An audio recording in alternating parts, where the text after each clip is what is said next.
Sometimes I pray at night and wonder what's left for me in my future. Wall Street didn't just gain from globalization. It has been completely reckless of the power, manipulated it, twisted it, broke the law, and run the world economy to its knees. Sick of the struggle, corporate greed. It's all for you, none for me. Pay your debts, stay in line, planet streams, people die. I'm a man, I'm not your product. We're all owned by the bank to keep stocks up. I'm a victim, you play the predator, but I'm a citizen, and you're the senator. I'm making paper, really paper. My money ain't worth shit, it's all fake, huh? I don't got a face, I only got a voice. I hope you got the time, cause you ain't got a choice. This a banger, a we're in danger. We gotta open our eyes, we gotta wake up. This is our time, can't you see the signs? Take a look around, we ain't fucking blind. We can make a difference if we speak out. How we gonna be if we just back down? Freedom, let me speak, cause this is our time. Our time. Back down. We can make a difference if we speak out. How we gonna be if we just back down? Freedom, let me speak, cause this is our time. Our time. So what's it gonna be? Wanna save your life? Gather in the streets. Human rights, time to occupy. Don't let them beggars slide. Our schools are shutting down over the greedy lies. We're in crisis, but we can fight this. We can occupy the globe, they won't like us. Cause we're tired and we're fed up so much that we speak up. Believe us, they need us, now we're speaking. Holding up signs, we ain't leaving. Unemployment rise, dreams die, we ain't eating. Governments are purchased, bankers really own them. Kinda like our homes, cause we're all foreclosing. Money getting weaker, gas is getting higher. Kids I can't feed you, nobody will hire. Now we're under pressure, man, what you gotta say now? Shove that fucking stimulus, we got no way to bail out. We can make a difference if we speak out. How we gonna be if we just back down? Freedom, let me speak, cause this is our time. Our time. Back down. We can make a difference if we speak out. How we gonna be if we just back down? Freedom, let me speak, cause this is our time. Our time. Police cleared people from Zuccotti Park here in New York, birthplace of the Occupy Wall Street. Finally have some good news about the What economy. happens next without a symbolic center? The Occupy Wall Street movement. Everybody act now. We can make a difference if we speak out. How we gonna be if we just back down? Freedom, let me speak, this is our town. This is our town. Now we're stressing. Unemployment line, what's a pension?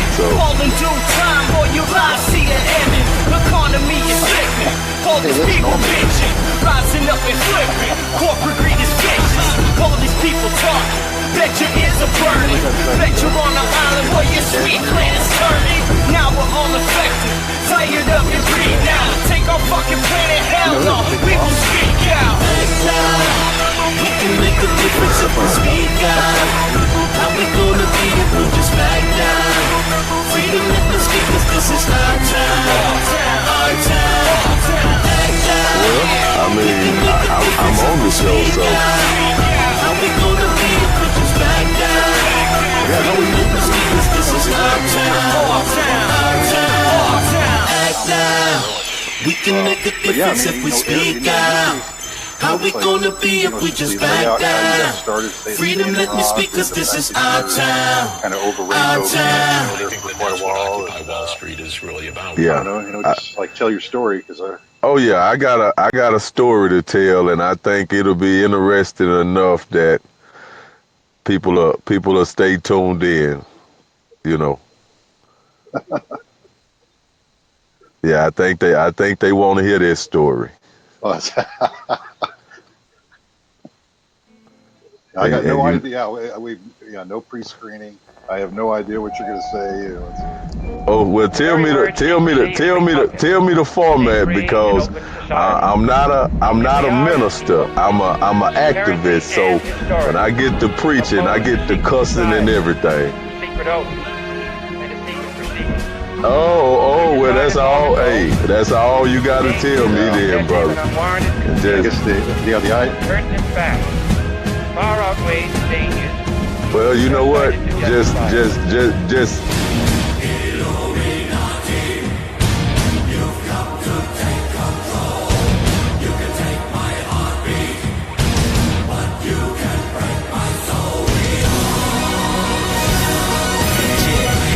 Face the facts, join our hands, make a stand. It's time to gather plans, get the shot, take the chance. Till there is no one left, stay correct to the death. They can't ever break a freedom, we will never let it. The corrupt politics is killing the system. Cynicism is it, and it's everything that you witness. They tell you what to think, make you believe that they're the realness. They feed us full of lies, and yet we always forgive them. It's all conspiracy, and if you're free to enter it, you're the puppet. The government's pulling strings from above you. It's time for the introduction to truth. Let's start a movement. We've all been brainwashed. They believe that we all are stupid. We believe in what we see and whatever our ears are hearing. But if you look close, listen, gather your own opinion, you'll understand all the lines and what's between them. This word is not your oyster. This word is a fucking prison. Come on.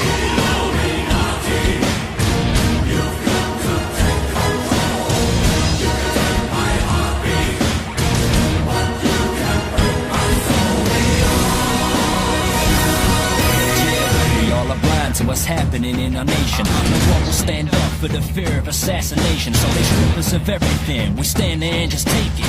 Scared to make a stand, a false flag operation. Research Illuminati, find out by 9/11. You see they line their pockets, don't believe the lies they tell you. Trying to seek the truth, realize we need to do whatever it is we can to protect our livelihood. It's time for us to prove whether conspiracy or not. They owe some explanations to the questions that we got.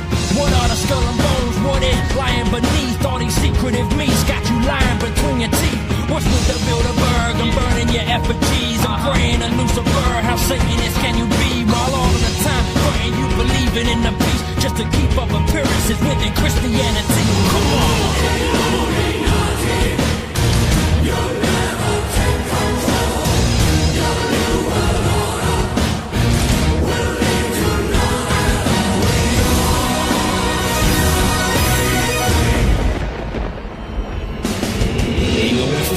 we have to stay strong. When they try to shut us down or turn around, let us storm them. We got the warnings, let us march from the morning through the night. We gon' fight and close the eye and overthrow all these damn secret societies. Why we gotta stand for the new world proprieties? The evidence is clear, we're naive to the lies. Illuminati wolves kill the sheep in the night. When will we learn? When will we see what is right underneath all our eyes? This whole time realize we've been deceived and they're trying to deplete us. They brainwashed our minds, may our souls stay free from corruption. Never trust them, let them get ahead. Even if we chant a march to the very end, nevertheless, let them know we will never rest. Till I bid him, I beat to them, knots to the head. Come on! Illuminati, you'll never take control. Your new world order will lead to none at all.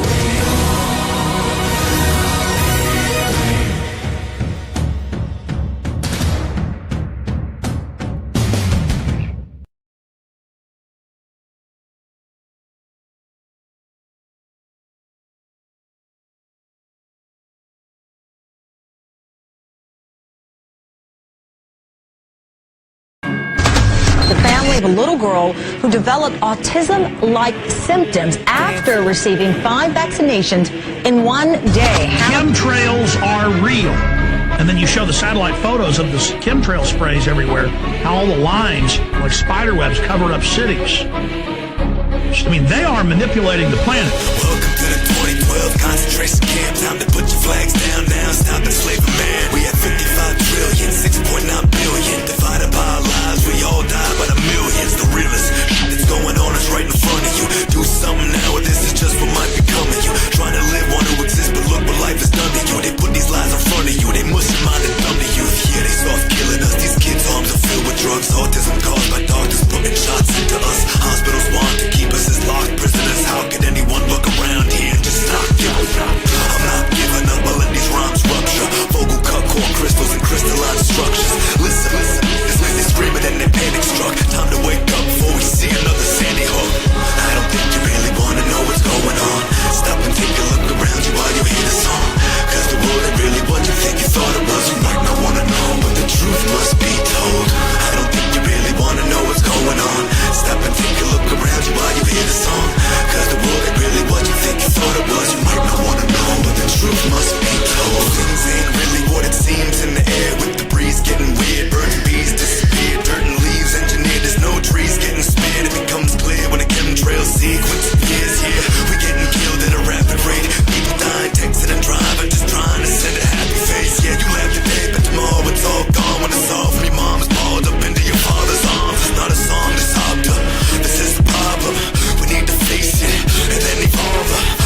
you doing?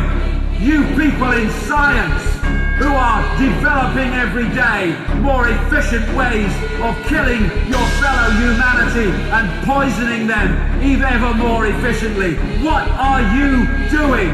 You have children, you have grandchildren, you are destroying their world. Look in the eyes of your children, grandchildren, and tell them you can justify that. Why are you doing it? Because of me, my job, my money, my career. What about your humanity? What about your sense of decency? They was gonna take care of us, but they were slowly preparing us just so they could bury us. They became aware of us, and now they scared of us, so they surveillance us. Now they stay away and stare at us through the cameras. It's war they declaring us with the arrogance, while they're sharing the spirits with some Aramis in the pyramids. It's just serious, these nefarious Luciferians think America's just an experiment. And these serums are potent chemical cocktail combinations. These vaccinations are like slow motion assassinations. These GMO rodents with only just half a brain left, clone cows with no tails. Who really knows what they making up in these black budget underground unknown labs and bases? They holding back information, they holding back that ancient knowledge from all us, which is holding back the nation from out of bondage. It's right in your face, open your mind up. I don't think you really wanna know what's going on. Stop and take a look around you while you hear the song. Cause the world ain't really what you think you thought it was. You might not wanna know, but the truth must be told. I don't think you really wanna know what's going on. Stop and take a look around you while you hear the song. Cause the world ain't really what you think you thought it was. You might not wanna know, but the truth must be told. There's fluoride in the water, you hear me? I said there's fluoride in the water. Fluoride's good for your teeth. Really, where's the proof? Let me see. Cause all I'm reading is a gruesome disease. Only a fool would believe another fooled human being. But this class of ruling elite has been using deceit for music and speech, movies and weeds, newest TVs, the cool, beautiful things we think. These are tools we need. And this food that we eat is poison. Little boys and girls with no voices, and we watch them destroy them. And then they start to deploy us from employment. And we sit back and watch Obama get anointed. So what's it gonna take to put the guns away before they come and take every gun away? It's just another day in my neighborhood. It's time to make a decision, and we better make it good.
We are anonymous.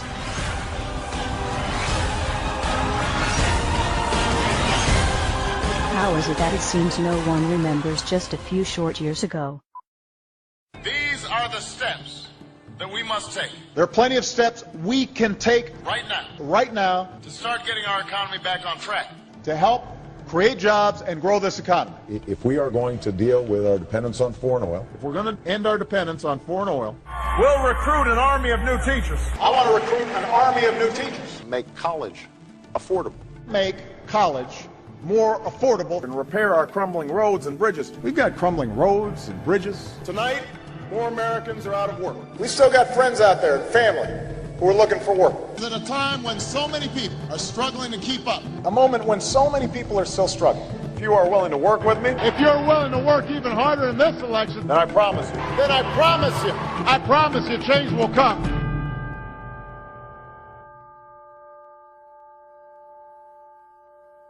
Shall we play a game?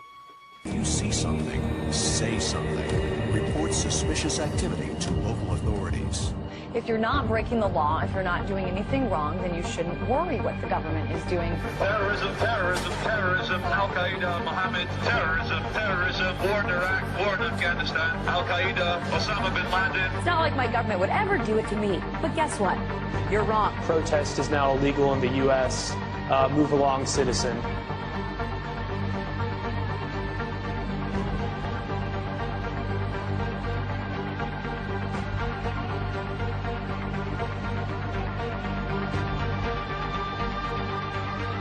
And yet we just sit there and calmly feel and say, oh, they're making us safe. I don't even know whose side I'm on.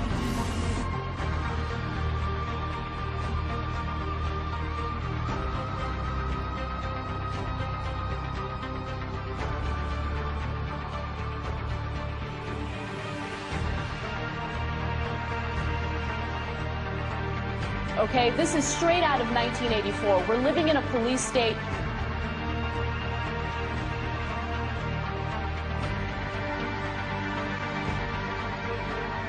I never had a choice of what happened to me.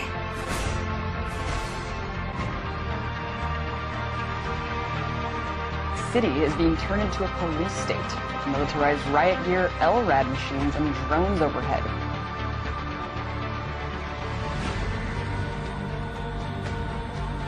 Corporations have more power than the government. Our government now works for the banks.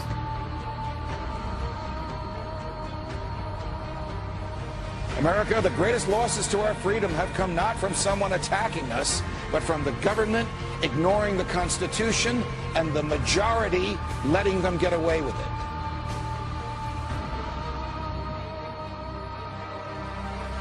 Yeah, we torture. Yeah, we spy on you. Yeah, we do all of this, but it's no big deal. Get used to it. You know what? We're not going to get used to it. Police have opened fire on the crowd. We're all in serious, serious danger. Millions of dollars spent on new police gear, trucks ready to function as rolling barricades. What you have here is, this is the wars coming home. If anybody doesn't believe this government is capable of doing these kinds of things, you're out of your mind. Go back to bed, America. Your government is in control again. Well, you know, America's a strange country. All you need to keep them pacified is give them a dozen donuts and a gun.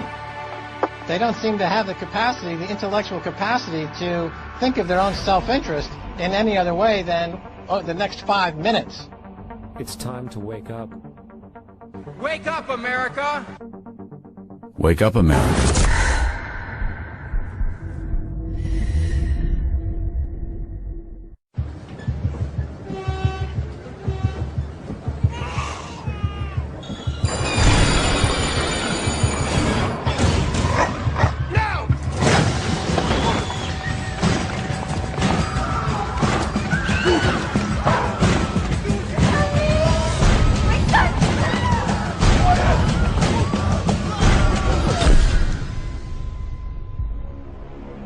The proles, if only they could somehow become conscious of their own strength, would have no need to conspire. They needed only to rise up and shake themselves like a horse shaking off flies. If they chose, they could blow the party to pieces tomorrow morning. Surely sooner or later it must occur to them to do it. Until they become conscious, they will never rebel, and until after they have rebelled, they cannot become conscious. The time is coming when the window for us to restore the control of our government to ourselves will close, and we had damn well better act before then. You want to know why the American public is fit? They're fit because they're not seeing their Congress do the work that they're sent to do. We need to demand more of our elected officials. Damn bills that come out here all the damn time. Come out here in the last second. I gotta try to figure out how to vote for my people. Bathed in the excesses of power, they passed a bill that by their own admission, they hadn't read. This is PR politics. Unanimous consent that we bring up the bill to extend the tax cut for 160 million Americans. As you walk off the floor, Mr. Speaker, you're walking out. If you want to stand up on the floor of the Senate and defend the Wall Street banks like Bank of America and the credit card companies, be my guest. I would rather stand with the consumers and retailers who've been taken to the cleaners for years and years. Why aren't we questioning the underlying premise of the need for a bailout with taxpayers' money? Why aren't we passing new laws that stop the speculation which triggered this? Why aren't we directly helping homeowners with their debt burden?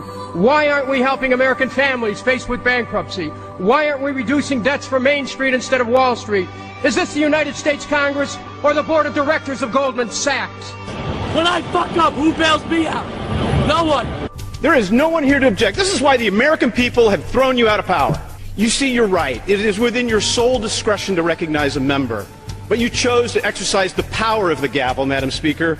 Therein lies the problem. If he's not here to pull off this political stunt, then we should just proceed and this bill should be withdrawn. It is the right thing to do by the American people to stop these tactics. Enough!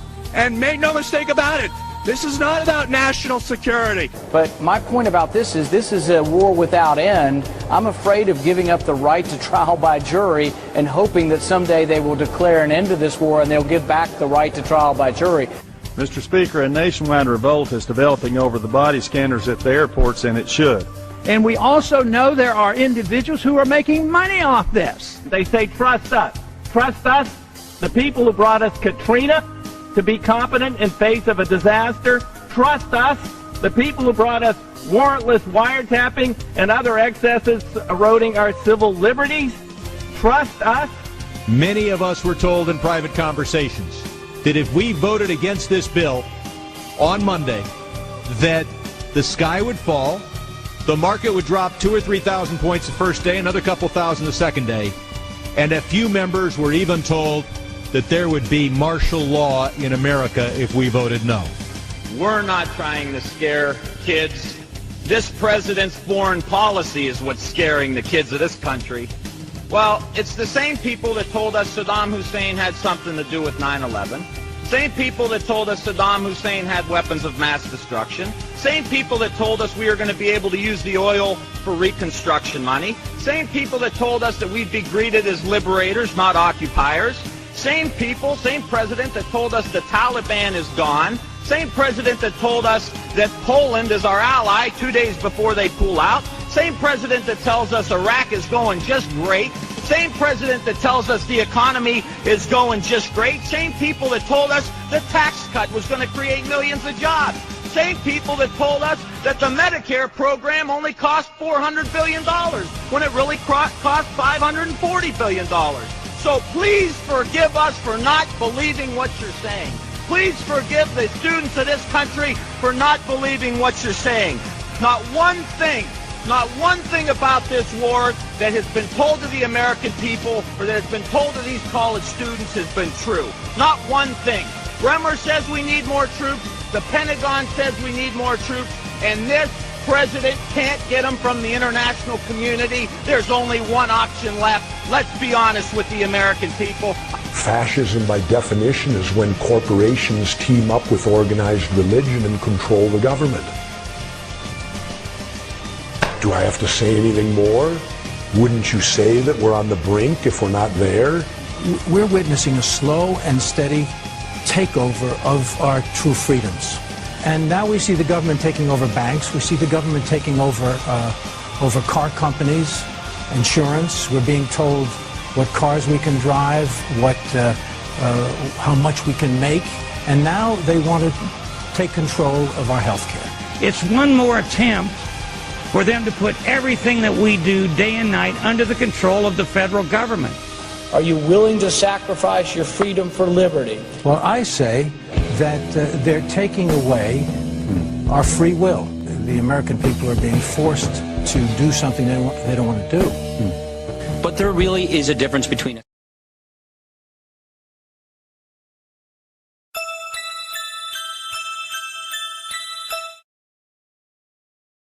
I hereby declare this to be an unlawful assembly.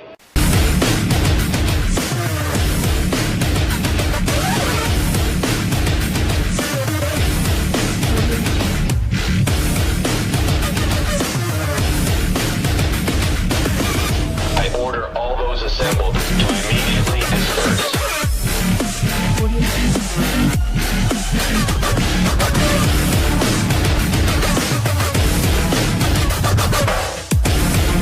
You may be arrested and or subject to other police the use of riot control agents which could cause risk of injury to those who remain.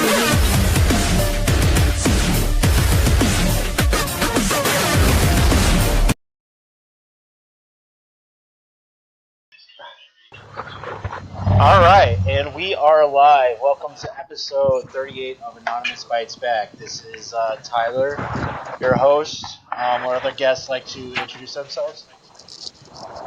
Preston from Texas. Hey, how y'all doing? This is Eric Douglas, aka Superman, out of Houston, Texas. I'm started off as a community activist in the Houston Third Ward community, and after having a godly experience down in North Dakota, standing up for the DAPL pipeline, I'm no longer an activist. I'm a pro-activist. So now I take care of problems before we have to protest the problems. Kush, you want to introduce Kush? Kush. I'm Psycho Wolf. I'm a pedophile hunter. Hey. What's up? You got a lot of background noise. Yeah. Can you hear me? Yeah, I can hear you. I'm Psycho Wolf. I'm a pedo hunter. Yeah.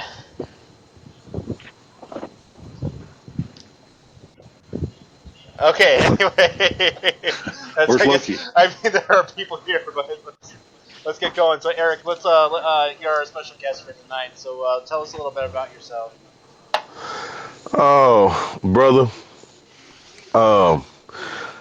After working in a psych hospital, and that was the last job I had with corporate America, I came to a realization, once you open your eyes and you understand that what you see is what you get, you actually start seeing the world from the same eyes as somebody with good sense.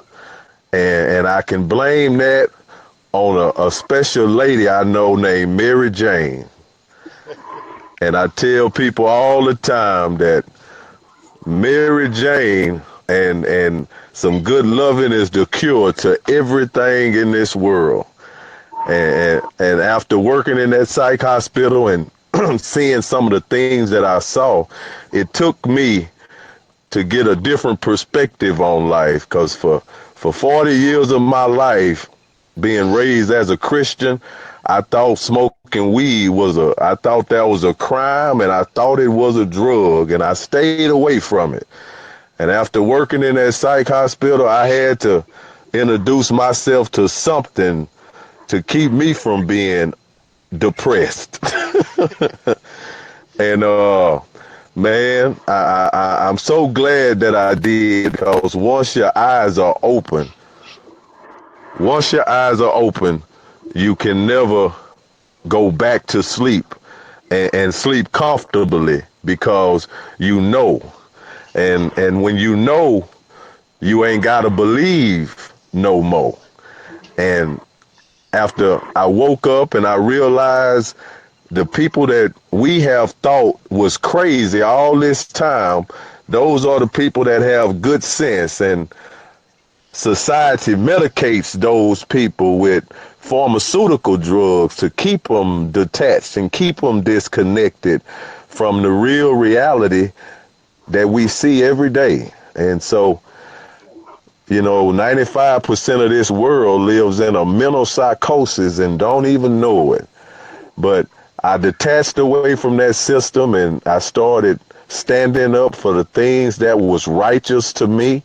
And the Creator showed me a number of things, and it took me from fighting for Black Lives Matter and Sandra Bland and Trayvon Martin and going to all these protest marches and being angry and putting myself on the front line and putting myself in confrontation with these psych patients that we call police officers in the United States.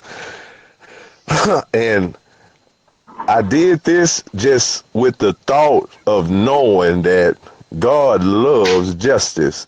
And anytime you can stand for justice and righteousness, then know that the Creator, He got your back. And when God is for you, who can be against you? And you can call God whatever you want to call Him, by whatever name. We have been so distracted because of the different languages around the world. So people call God different things based on the languages around the world. And so we have Christians fighting against Jews and Jews fighting against Muslims, all because everybody called God by a different name because of the language that they've been taught. But we all serve the same true and living God, and He's been the same Creator since the very beginning. He's been that Alpha and that Omega. He's been the beginning and the end since the very beginning. And so after going to North Dakota and standing for the water, I realized that all of these different movements about black lives and white lives and fighting for gay rights and straight rights, and I said, we wouldn't have to fight nobody if everybody understood that love is the foundation of everything. And when you understand that love matters, you don't even have to worry about nothing else, because if you followed that one rule to love everybody, you would never fall short of meeting your mark as a godly person, as a Christian person, as a Muslim person, or as a Jewish man. You would always meet the mark if we just understood that love is the foundation of everything. And if we practice love with each and everybody, we can heal this whole entire universe. We got to lose all these labels and all these colors and calling people by this and that. Dr. King said, judge a man by his character and his creed and not by the color of his skin. And God don't care what's in your head. He care about the actions of your heart. So if you tell me that in your head you believe Satan was a good person that went around and fed the sick and healed people, and if you practice actions of love and healing, I don't care if you worship Satan in your head. Actions speak louder than words. So if we just get to the foundation of everything, which is love, and we don't need 142 laws of Ma'at that they gave the great Egyptians. We don't need the 10 commandments that they gave the Christians. All we need to know is that love matters, and love is the foundation of everything. And without the actions of love, none of us would even be here to be talking about a fight without the actions of love. So exactly it, brother. That's exactly it. And we need to support overlook the divisions and things we align ourselves with. I mean, there's Christian, Muslim, Islam. There's wonderful, beautiful things that all religions, all these ideas are trying to spread. And I agree with that 100%. Loving you. You gotta speak up, Loki. Well, something I really want to touch on is, like, again,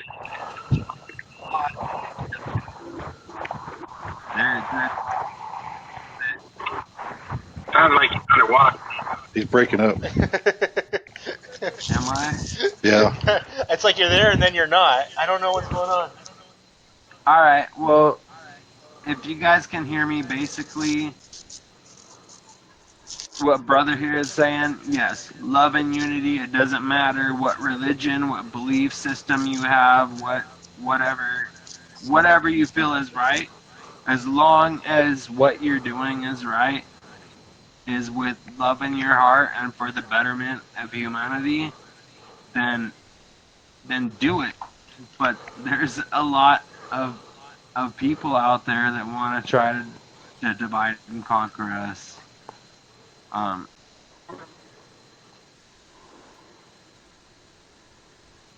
It's kind of sick.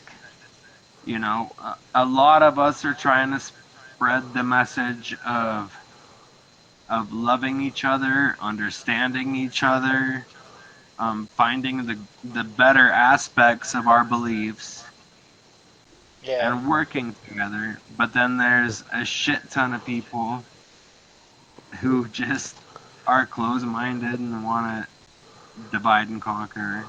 Well, yeah, a lot of speaking of which, you know, a lot of people buy into this, and I'm gonna put this out there for some of the anonymous groups I see out there. You can give me a bad, you know, or report this. I still see a lot of anti-Muslim propaganda going around in the non-groups, and you know, I saw a picture of Jew, Christian, and some Buddhists, and it had a picture of a guy a Muslim guy, and it had a picture of a spider. And I hate to say this, but you know, anybody who does that needs to be re-educated. You know, definitely. Yeah, it's not that you're not. I guess maybe you're not seeing clearly and just buying into the bullshit if you believe in such things. But these are just common Yeah. Can you find an image of our full creed? Yeah. And just show it real quick, because that's. Yeah. I mean, I follow that like a religion. Let me get the creed. Creed. Anonymous. The full creed transcripts. Wangy Warbles transcripts. It's a little bit long, but it's pretty good stuff. I only have the one on video. Shit, let me go to Google. Keep on talking, guys, while I'm looking for this. Alright. We can do that. Basically, from what I see, our message is spreading love and peace and unity, without... Well, there's religious aspects, I guess.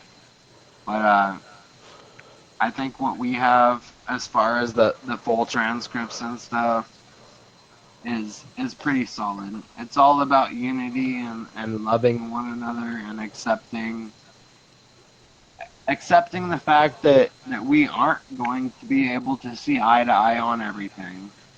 You know? There's no possible way that maybe 10 of us can see eye to eye on a lot of things, but it's all good shit. We should be able to work together to benefit. I can't find an image of it for the light of day, and I don't know what I did wrong. I'm being serious. All right, give me a second. I'm gonna pop off real quick, and I'll find it for you. Okay. All right. Love you, family. All right. Love you too, brother. But yeah, when people buy into stuff like this, it's a stereotypical, divide and conquer. I have friends who are Muslim, and they're good people. Honest. I don't know. I don't know what it's going to take for people to open up their eyes. That when we see this, when we further divide ourselves, we spread our lines thin. All of this comes from propaganda based on things that are meant to make people afraid. Yeah, 100%. And I mean, it definitely works. You say anything about any Arabs, you don't have to mention Muslims, just Arabs, and people start to get uncomfortable. Yeah, I mean, I've heard all sorts of weird bullshit, over the years, that all Muslims believe in Wahhabism, or all Muslims believe in Sharia law, and I'm like, what kind of fucking bullshit? What kind of fucking head propaganda bullshit have you bought into? That's a lie. It's just the same as saying that every single Christian is just like the Westboro Baptist Church. That's the ideal model of Christianity right there. Mm-hmm. Well, it's never, any group I've ever been with, even if you at work and you have a group of people you work with, it just doesn't, it's not so much a strategy of anybody divide and conquer, but it's just like the natural way we are, that there's a certain amount of division no matter what.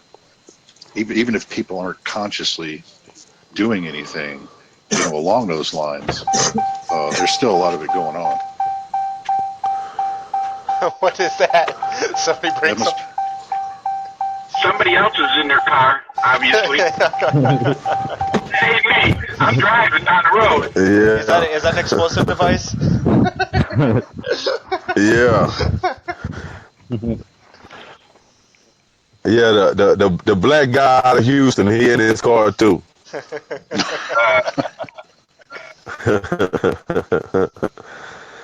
Yeah, but I totally agree with everybody that has spoken on this call, and it's very important that we spread the word that love matters.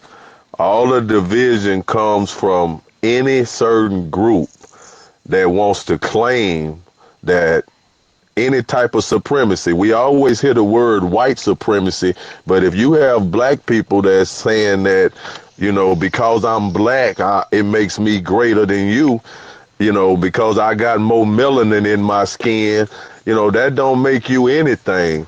The person that has the most love in their heart, because Jesus was love. God is love. Everything is built on the foundation of love. So your color doesn't matter. Matter of fact, in the Genesis of the Bible, it says that God said the skin that he put you in was your clothing.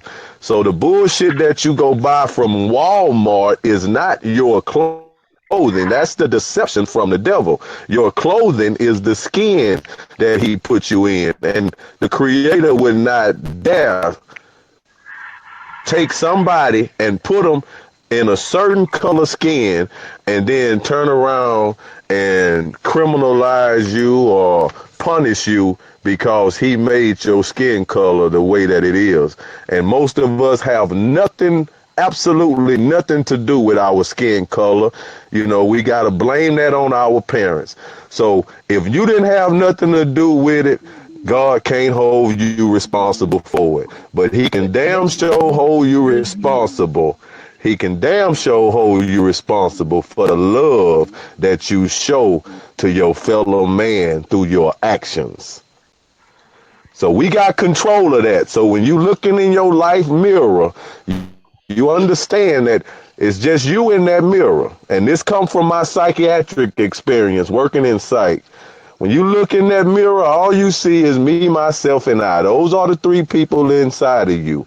When you can control all three of those people, and then you can add love to the program, then that's when you can walk as one peacefully with the Creator, because Jesus is love. So he can't have nobody walking on the side of love with that gangster shit. You gotta show the same kind of actions he show to show that you on his team and you unified with him.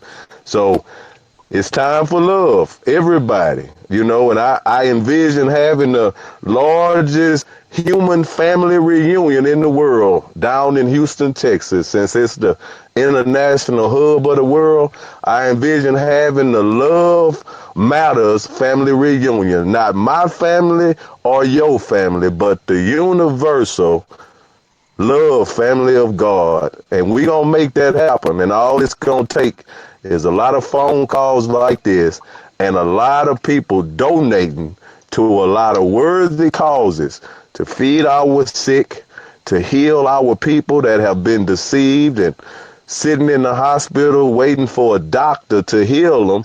And he's only a practitioner, meaning that he's practicing on you. And after he give you the medicine that's going to kill you, because when somebody give you something and it's for something, that's exactly what they give you. If they give you medicine for high blood pressure, it's going to give you high blood pressure. That's what they're giving it to you for. So we got to get past the word games that's played with this English language and understand that the English language is a bastard language. And all we've done was taken a lot of words from other cultures, and they, some kind of way, once they get to the English language, they change the real meaning of it. And we've been deceived by this kind of thing for too long. And it's time for all of God's children to come together. And the only way we can heal is the same way when Michael Jackson and the rest of that star-studded cast got together and made that song, We Are the World. We got to understand that each and every one of us have a role to play in this thing called life, because we are the world, all of us together, and understand that love heals. Right on. And that's what it's all about, but it's also about fucking divide and conquer is massive. Divide and conquer, it's huge. It's from one another to make us all sound stupid. Yeah, and we need to be together as one people, loving one another for our own fucking rights.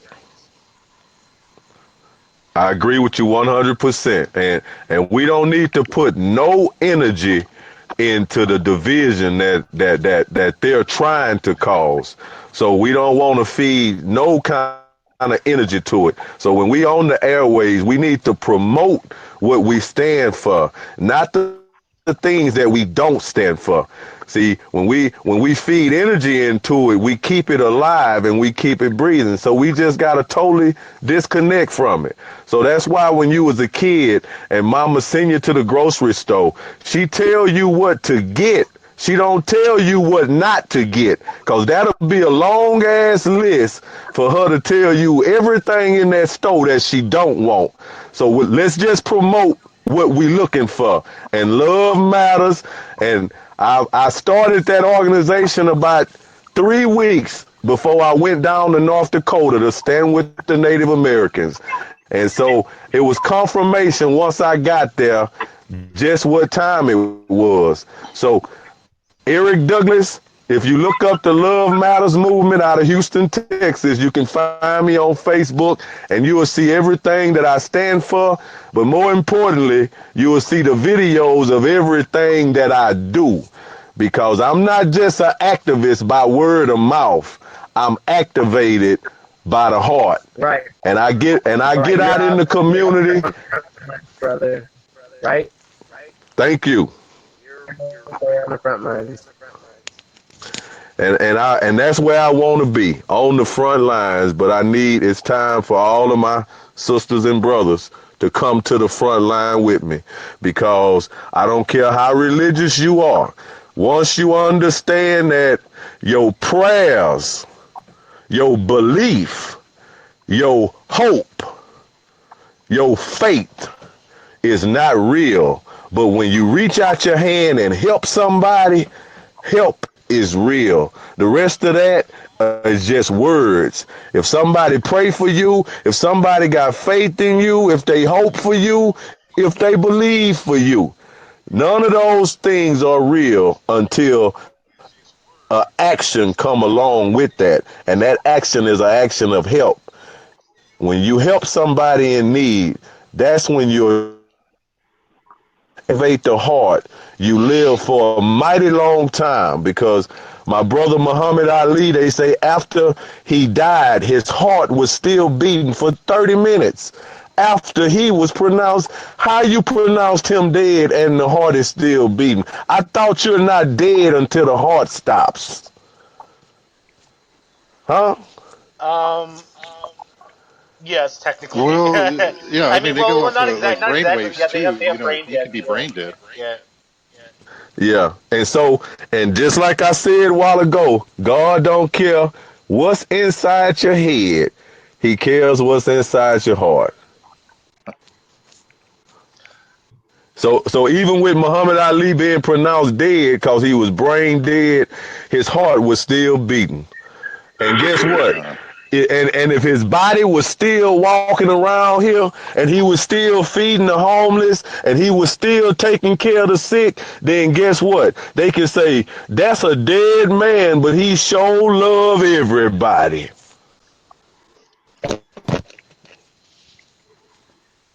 Did we lose somebody?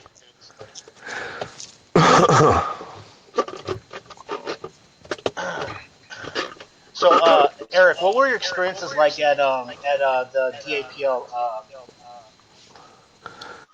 In North Dakota? Mm-hmm.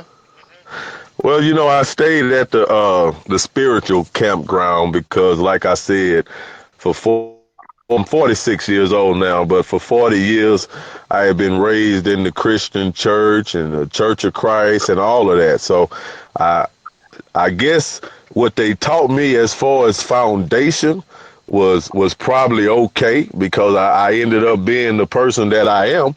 So I guess the foundation was okay. But once you know better, then you start doing better and you start searching for stuff yourself. The Bible says, seek and ye shall find. But a lot of these Christians call themselves believers. And the thing about it, you can't teach belief, because belief happens in your mind. So putting my psychiatric experience together with my reality experience, I learned how to put two and two together and get on the same page.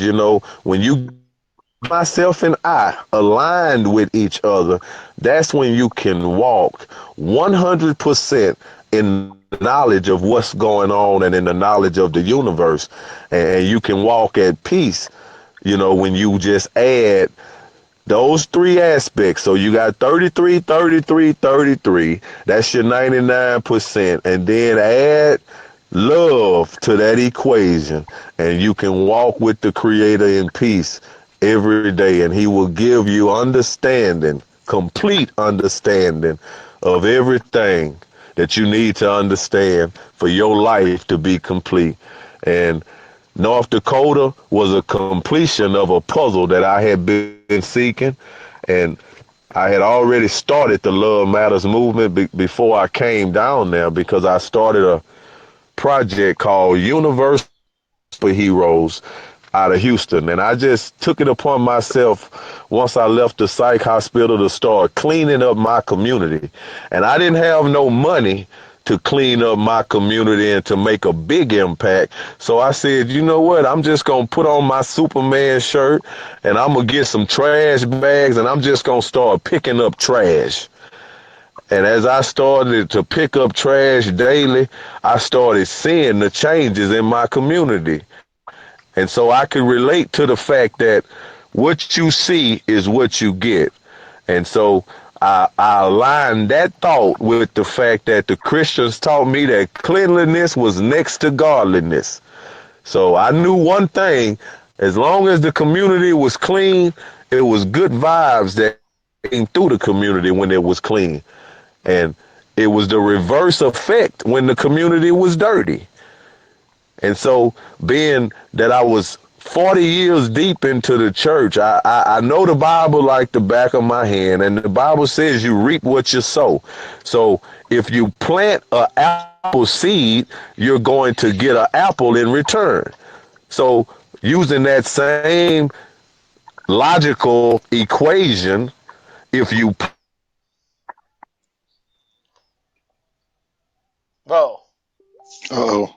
Oh, we lost him. Eric? Eric?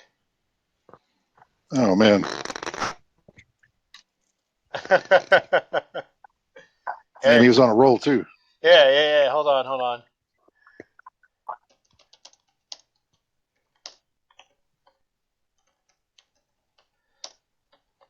All right.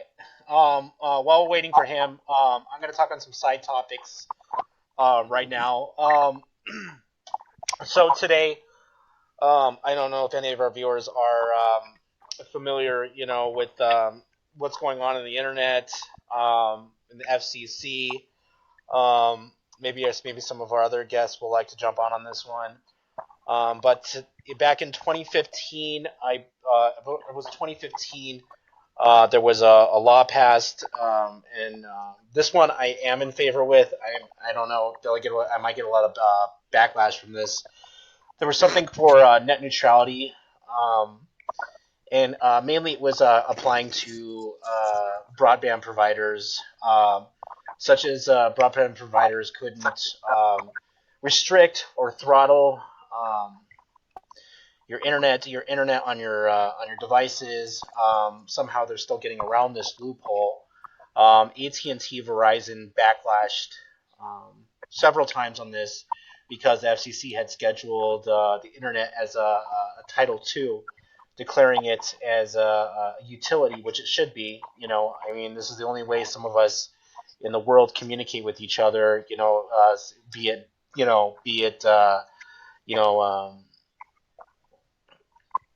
Let's just say that there are people out in the community that are completely dependent on the internet, and it shouldn't be,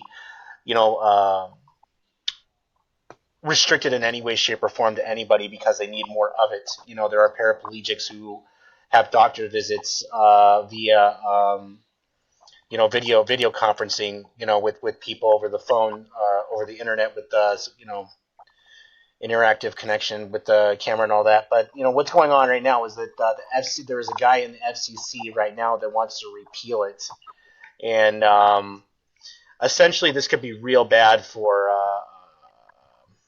any broadband providers or anybody. So you might see. If this does pass, you'll see companies like Sprint, AT&T, Verizon charging absurd prices for premium internet connections. Any comments?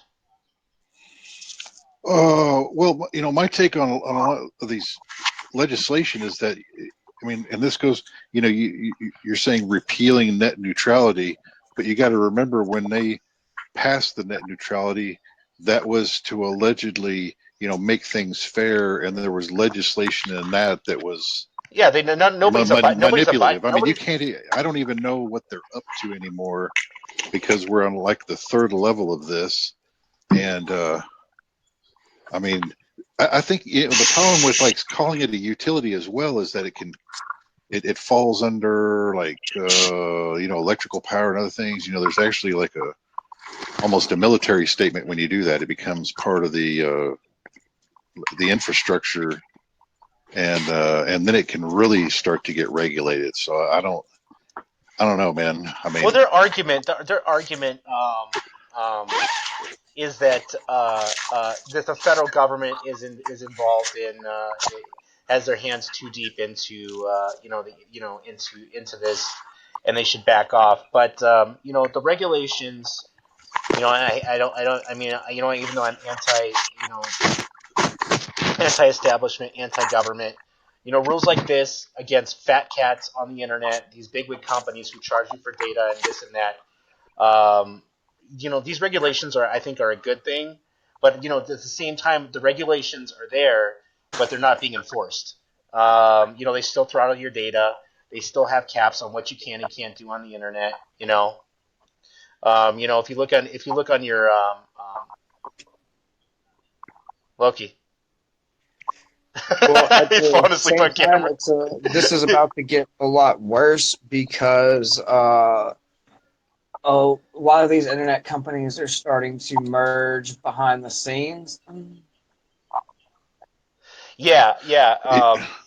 You're seeing the same kind of consolidation, maybe even more, than the media. You went from, say, 90 companies to 6 in the media, and you're getting ready to go down fewer. But like, if you look at like internet traffic, it's even more than that. You got basically Yahoo and Google. I think that's right. Controlling a majority of it. It's the same thing. You got a small cabal of, say, 5 companies running the show. Yeah, pretty much. Yeah, it's the same. It's the same type deal. You know what that means. And then, sure enough, here they are starting to cut everybody off and restrict and censor and all this bullshit. The monopoly is coming back. That was broken apart many years ago. Yeah, where's the Congress? I mean, there's monopoly laws. I mean, what's the problem here? We just keep creating more monopolies instead of breaking them up and keeping it, a little better of a playing field. Yes.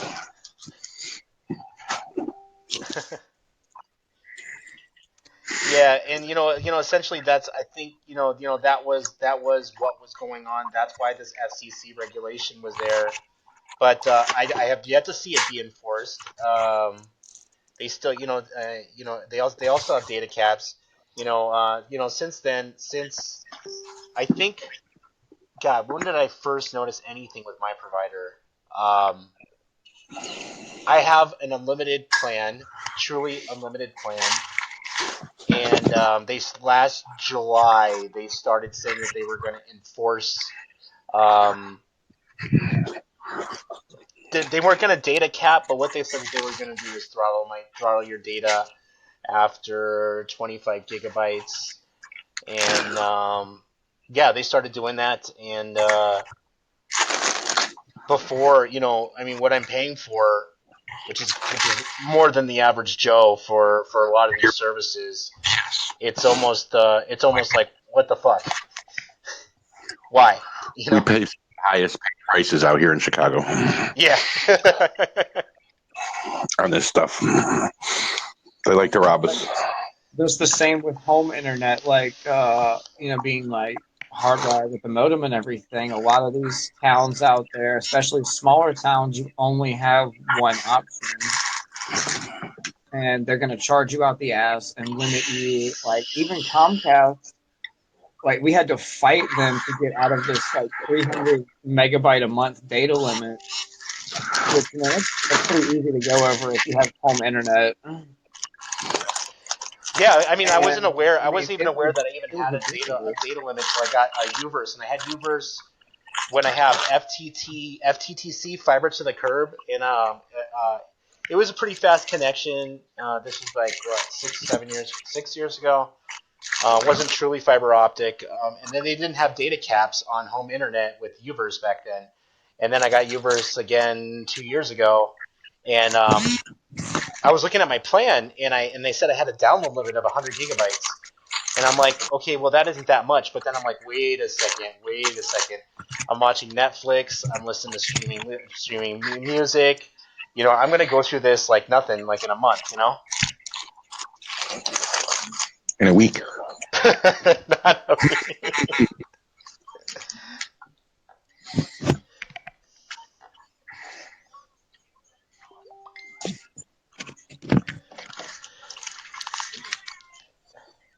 Anywho.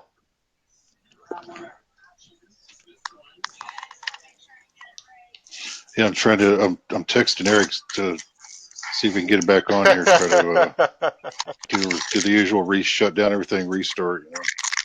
Yeah, and to our guests, just a heads up, we might have some people from Flint, hopefully later on the show or next show. Sometimes things just don't work out right at the last minute. Somebody eating Cheetos? Not anymore.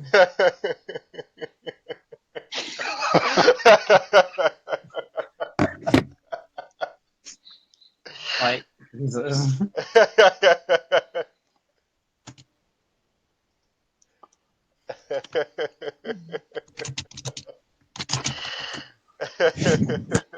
But yeah, our battle with Comcast over, I mean, LAN or van line data, I guess would be the best way to describe it.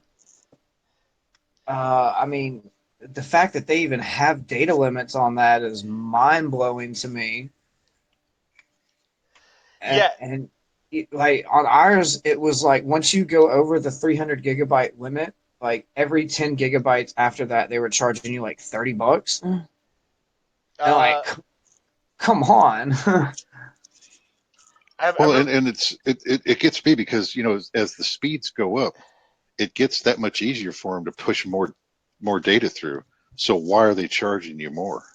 And that's exactly that's the thing that I was coming to. Let me add Mike back.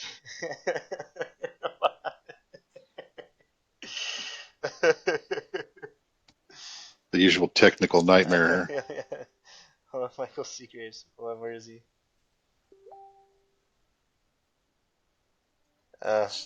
This is the typical battle. See, if you know anything, you know when you're getting screwed, and this whole, price of your data going up and the limits and everything, it doesn't add up. What it adds up to is yet another monopoly type corporate scam. Indeed. And I've also come to find through different phone companies where they like to, in addition to data related stuff, they like to find other ways to add, little charges on the bill here and there, $5, $20, whatever they can come up with. And then, what happens if you don't pay it? They're going to cut your phone off. So, like, I found, like, trying to do something about this that, like, there's no one in the no government agency has really any authority over the cell phone companies. Like, no one really can regulate them. So, essentially, they can do whatever the fuck they want to do. Did you say the solar companies or the cell phone companies? Cell phone, okay. Well, yeah, they're all spin-offs of Ma Bell. Like, I mean, there never was that much of a breakup, even after they broke them up. They've all come back together again. Oh, well, now they're overtly merging back together, like Sprint and T-Mobile, who are the two biggest competitors against each other, are actually merging together. So that's going to eliminate a lot of competition in the cell phone industry, like right there. Yeah, it's strange. I mean, here we're like in an era where speeds are getting another, not necessarily a quantum jump, or you're kind of moving speeds up to the next tier, and then. But then your total data goes down. Well, what good does it have to have all this high speed when you can't even use it really anyway? They're limiting you more. It's like, come on, that makes no sense. What they found is, like, if you raise the data speeds, people are gonna ultimately go through them faster. Yeah, start using a lot of data, because they can get through it faster. That's like, think back in 95, if they would have been like, oh, you've got 100 gigabyte limit a month, we would have laughed and been like, how the hell are we even gonna like fathom reaching that cap? Like, we're over here trying to download something that's 10 kilobytes and it's taking all day. So, like, now, I mean, we can my computer has a gigabyte port on the motherboard. It runs to a switch that can push a gigabyte, but like my router, I think caps out at like a quarter gigabyte. So I'm running full speed off of that. Like I can sit here and download a whole library of movies in a night, and they'd probably be like, "Oh, what the fuck? You're using a lot of data. We should charge you for that." Whereas, the guy who's just getting on to, read the news once a day or check his email is using, less than like 2 or 3 gigs a month. Not a problem. But it's all back to the money, man. That's all they want is they see a way to get more money, they're going to take it. Yeah. I'd say like the first time I remember seeing data being charged for data, and I was like one of the first few people to even have wireless internet. Remember those old slot cards? The old ones, the old wireless, the old broadband slot cards that they used to have. Oh, for the PCI. Yes. Yeah. I remember back in the day they didn't even charge for that. So I remember the first time I saw them charges was after the AT&T Singular merger. That's when I started seeing shit like that. But it doesn't make any sense to me at all because your computer, where the data is getting sent back and forth, it essentially doesn't cost the company any more money to send more data back and forth from one place to another. Once the equipment is all bought and paid for, the only thing that you're doing left is just maintenance on it. And the maintenance, and to be honest with you, the corporate CEOs of these companies are just sitting on a fucking pile of cash, just charging you fucking data for bits. Yeah, and they're selling all your data on top of it. They're making plenty of money off it. Yeah. But I thought margins had tightened in the data industry. That like the prices of storage had dropped, the prices of bandwidth had dropped. So why is it, if it's costing them less, why do your costs go up for the same data? Should be dropping. Prices are dropping, right? Dropping for them, they go up for us. Yeah. Yeah, you know when you're getting screwed, man. I mean, it's obvious. There was even plans of people that wanted to set up free internet hubs. A lot of the times it gets shut down. Free internet providers. There are some places that actually do have them. You can go to your public library, you can go to your local school, and you can hop on. But I'm talking like a wide band, like a wide network.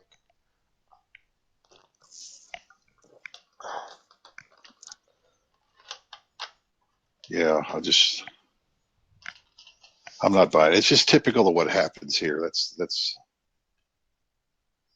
on everything. Every time they get their hands in this into something the people want. Oh yeah. That's a type of censorship as well, because the less data you have, or the less cheap. Of course, you can always pay for more, but that's a censorship in itself. You can't get to the media, you can't get to things. Then, yeah, it's just another way to limit you, literally. Yeah, 100%. Yeah, it got so bad. I have some restarted app and device. No go, bro. Yeah, well, he's having a hard time. Shit.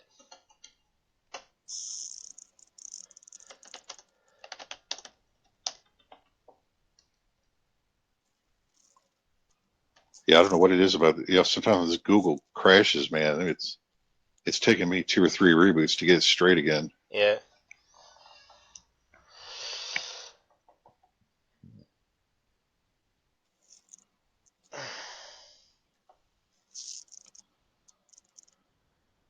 I restarted app and phone. Yeah, the Google has a lot of errors. What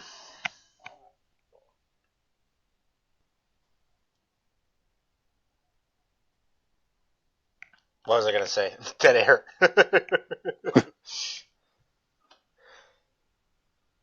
I was trying to think of what Sorry, I did that thing where I talk at a muted mic again. But Oh yeah, I was saying, yeah, a lot of these big apps, Facebook, YouTube, Twitter, Google, all this stuff is very, very glitchy. Like I'll run into problems all the time. And I mean, honestly, I really feel like it's probably got a lot to do with all these back doors that they're letting the government agencies just throw into their systems, fucking everything up.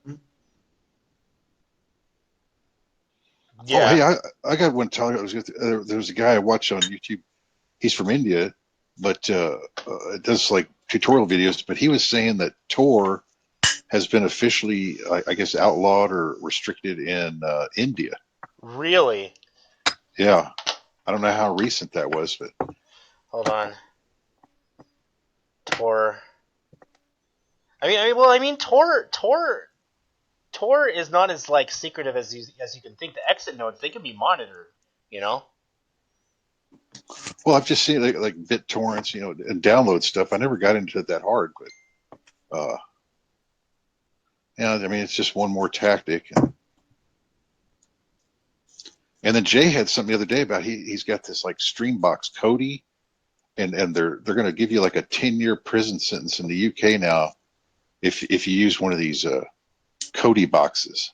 Cody boxes. That you pay for. You're paying for the box. You pay for whatever the streams are. But yeah, they just out of in the whimsical nature just said, hey, you know what? If you've got a Cody box, we're going to throw you in jail for 10 years. I imagine, I haven't really looked at this, but I imagine it's probably not quite that extreme. This thing, it developed from an app that was like an open source version of Xbox Media Center for PC, and it evolved from there where you can like load different apps on it. You can have like different streaming apps for news services, different online channels. I mean, you can add all kind of stuff. You can put YouTube apps, Netflix apps, so you can connect to like a lot of stuff that you do have accounts with. But at the same time, there's a lot of other applications in there that let you do stuff that's kind of more like, if you're familiar with the Popcorn Time app, where you just like pick a movie and it's like Netflix, but illegal as hell. And it's got a lot of different apps on that, so that's probably more about what the issue is rather than just anyone and everyone that's got this device.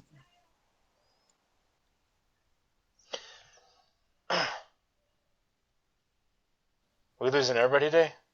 But you can go right now, and you don't have to have this box because like this box is a newer development that I don't know if it's through the people that have developed and maintained the app or through a different party, but like the box just has the software loaded on it. Like for a while, people were getting like Raspberry Pi and similar devices and loading this on there.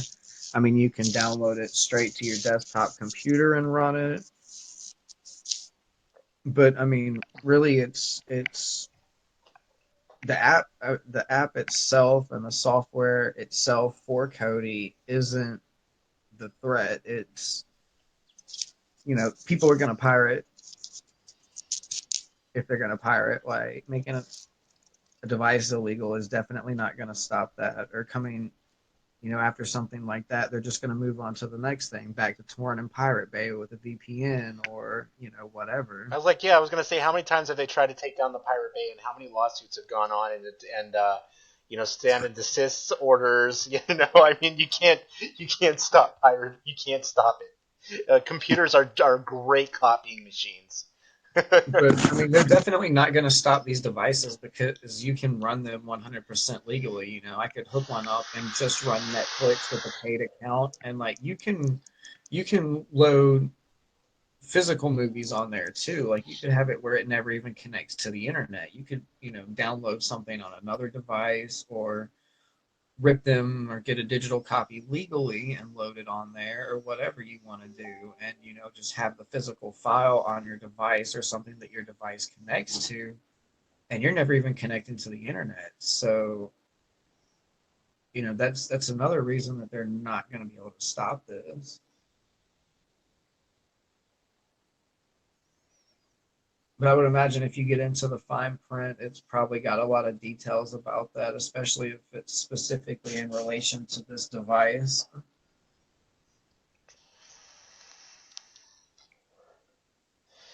Well, I'm gonna try and do some. I'm gonna do some backroom magic and try and get somebody back in here. Hold on. Hold on. Okay, remove. Remove. There's only 3 of us in here. I know. Right? I'm trying to add somebody back. They can't get Well, me. why don't we just take like 2 seconds, end the call, and restart it? It shouldn't take long at all. Okay. All right. I'm gonna end the call and then we're gonna start it again. Okay. All right. All right. Everybody, jump off the call. Boom.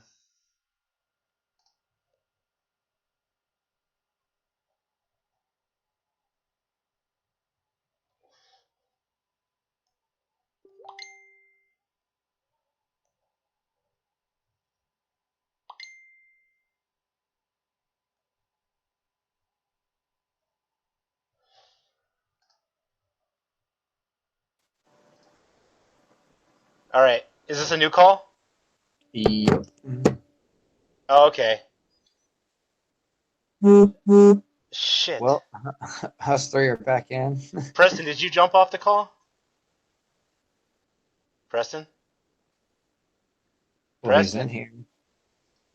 Preston? We're losing everybody today. I'm telling you, man, we gotta find somewhere else to do this besides Google Hangouts. Fucking Google. So, what other topics did you guys have tonight? I don't even. I hopped on right before the guests got disconnected. Yeah, but I can't even see Preston right now. I can't get. I think Preston. I didn't see Preston actually jumped off the call. Like I don't. And what's going on in the world? World War III is going on. A lot of people say that that it's coming. That's another subject we can talk about. I mean, man, that some bitch is here. I was gonna say, yeah, the history books are always gonna look. It's funny right now. We are in the middle of World War III, the Second American Revolution, and the Second American Civil War. Yeah. Complete and utter chaos, just how they like it. We just lost almost everybody on the cast.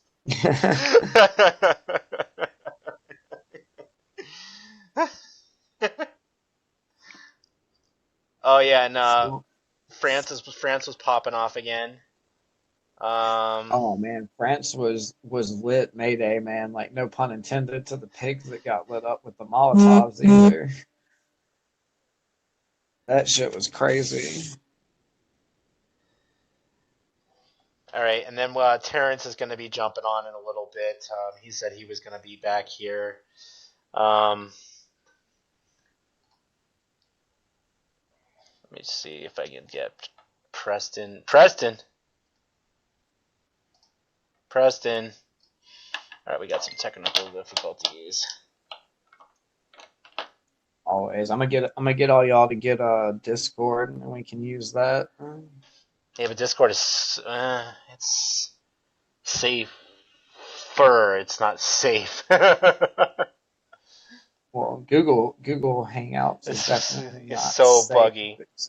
It's so buggy. Yeah. The convenience factor, really, because pretty much everybody's doing it on their phones, and like if you've got an Android phone, like Google Hangouts is already built in. You don't have to download anything. But with the Discord for people that weren't regular on the show, like you can just send them a link and they can do it through a web browser, even on their phone, like through the web browser.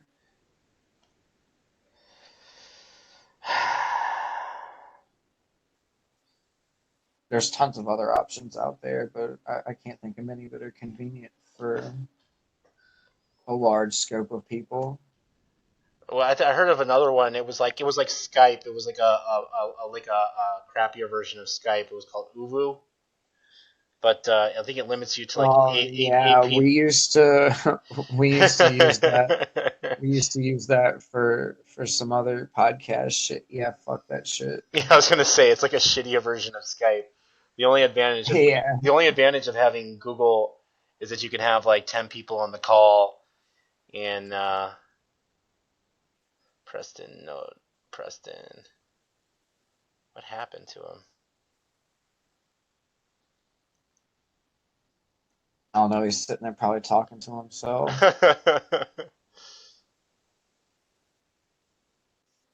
All right, oh yeah, I can't end the call because he's still in the call and he's MIA.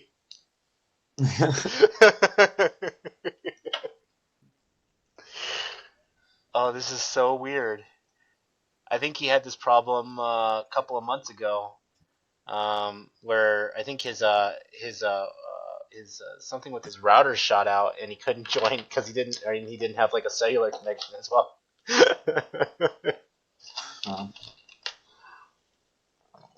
Yeah, I definitely have a lot of problems at the house. Oh, there he goes. There he goes.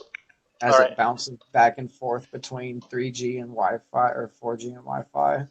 Okay, he ended the call. Okay, I'm gonna end the call and then I'm gonna restart it so Mike can probably jump on. All right. All right. Let me end it and restart it. All right.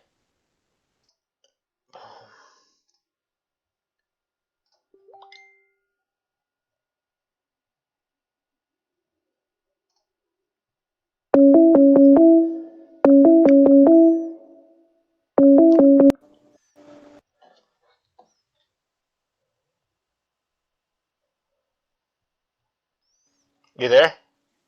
Yeah. It was taking a second to connect there. So now we're sure this is a new one. I don't think that other one got disconnected. It still won't let him join. Okay. We have backup chats, right?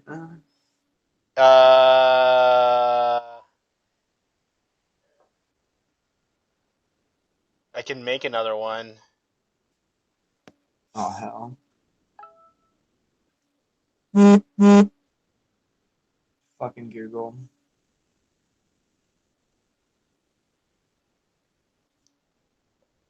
Let me make a new chat room right now, and then we can get this show on the road. Hold on. So we get. So like now nobody can join but me and you. Oh, welcome to the Tyler Next Show, guys. This is really a hostile takeover. We're just being really smooth about it. ABB. So I'm gonna put you, Mike.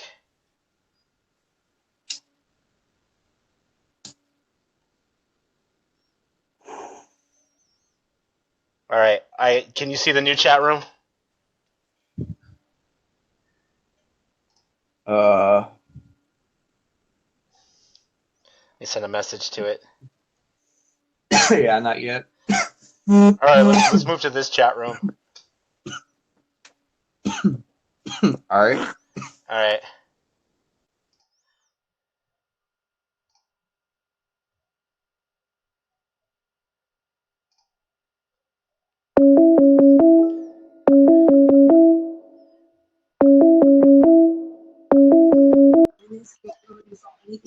Oh, there we go. Now we got you back. All right, now. Yes. Hey, what's going on? Not much. So last weekend, Mike,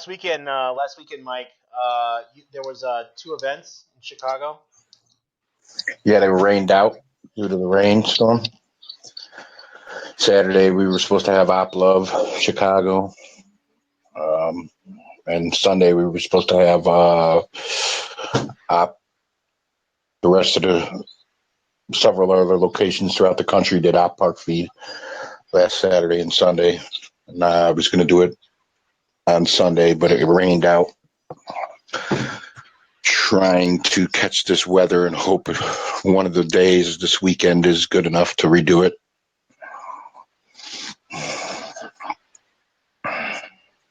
Yeah, there's been a lot of events getting rained out. We've been having a lot of massive storms that have been covering large portions of this country. Yeah. Yeah. You know, the good old bioengineering. All right.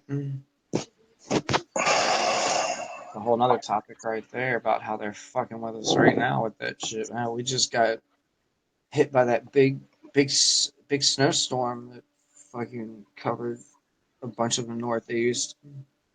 Came out of nowhere.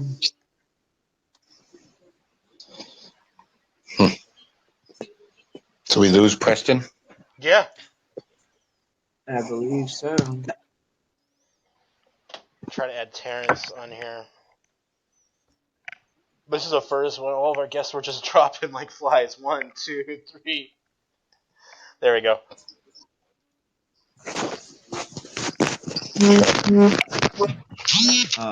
Buzz will be too. I gotta kill that buzzing.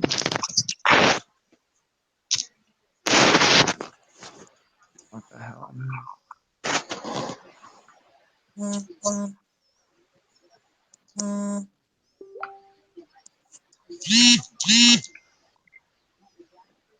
Buzz J. Yeah. Okay. Trying to get Jay. My buzzer is officially off. Sorry, I'm adding people to the chat room.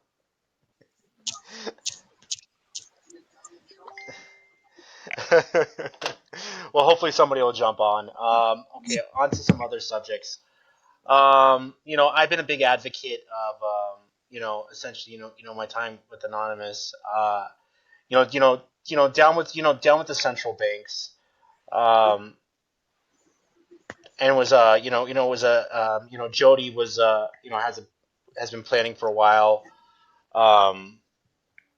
A march on the Fed, and this is where I think the true evils come in. Everybody likes to point at the government as the bad guy, but he controls the money, really controls the world, and essentially what that boils down to, even our own federal government is being controlled and manipulated by the central banks. That's one thing that I haven't seen pop off that I really wish would, like the Occupy Wall Street, Occupy the Fed and the Fed. Sorry. Go ahead. I'm sorry. But Preston 1 minute ago said he's in the chat, but no show calling. So you might want to add him to this. Oh, okay. Yeah. Let me add him.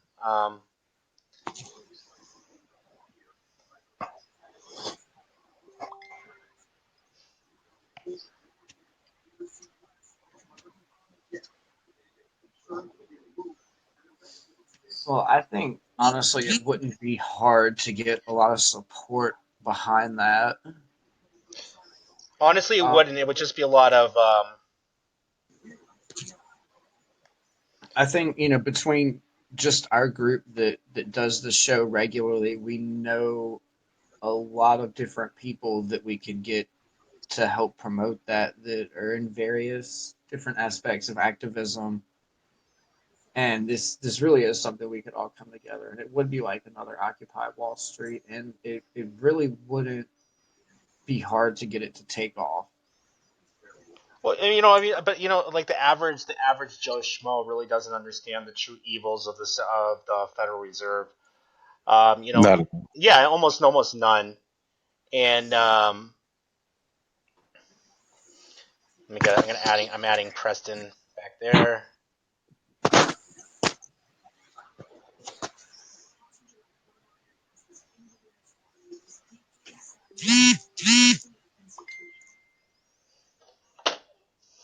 All right, the average Joe Schmo is not really aware of, the true evils of the central banks. Essentially, by the time you get your dollar, it's already backed up by debt. It's also tied into the Internal Revenue Service. So when you pay when you're paying your taxes, essentially, you're paying back the loans or the interest on the money that the Federal Reserve had given to the government to print your money, and et cetera. But the funny thing is that I saw somebody in politics. I don't know who it was pushing for basically an audit of the Federal Reserve. And since the Federal Reserve has been established, it has never been audited. So nobody knows exactly where the money's going to, or who it's. We know the investors, and they're bigwigs. They're part. Some of the 13 families are involved in it, and I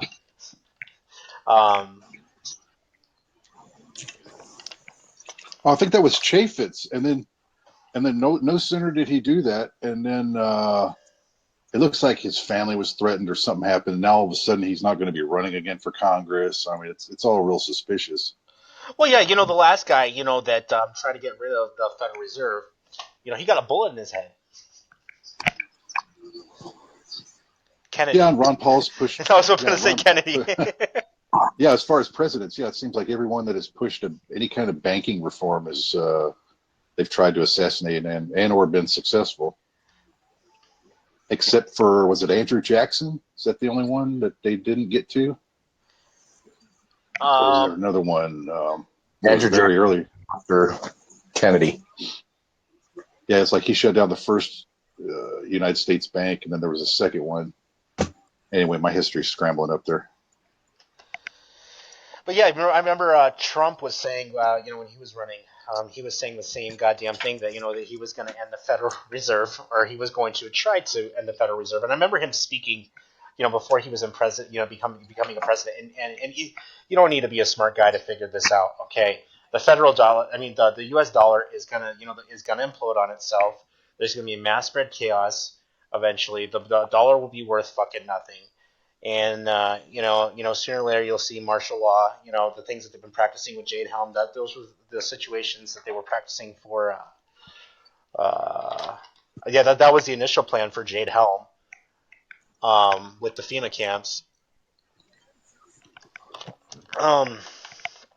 But it's all because it's ran by these institutions, and I've seen the alternative plans to the Federal Reserve.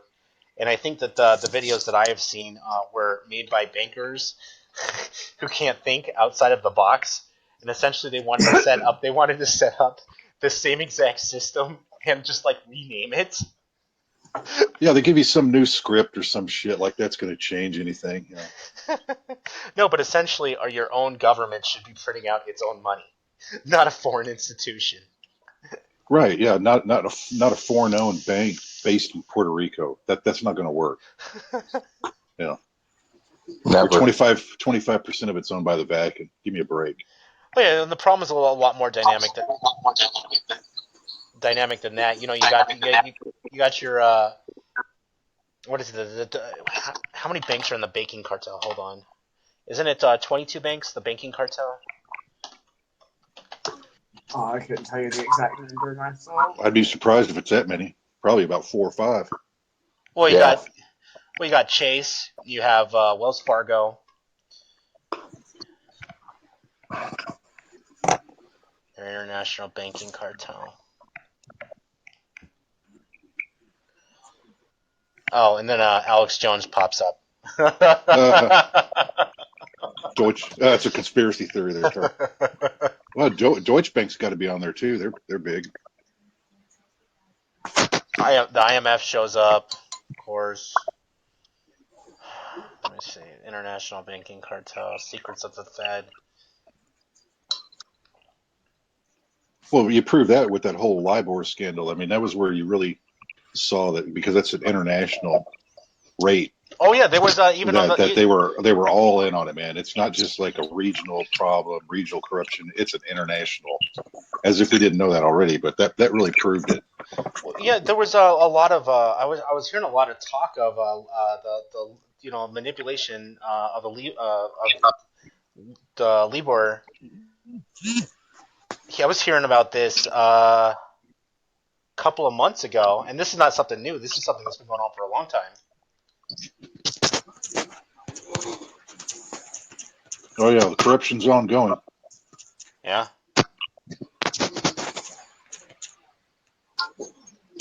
I mean, but even if you got rid of the Federal Reserve, that's just one piece of the puzzle, you know. Then it comes down to, then it comes down to, then it comes down to the shadow government and the elite who pull the strings on just about everything. Yeah, it's just like the EU. You pull back the EU because you don't want this global hierarchy for sure.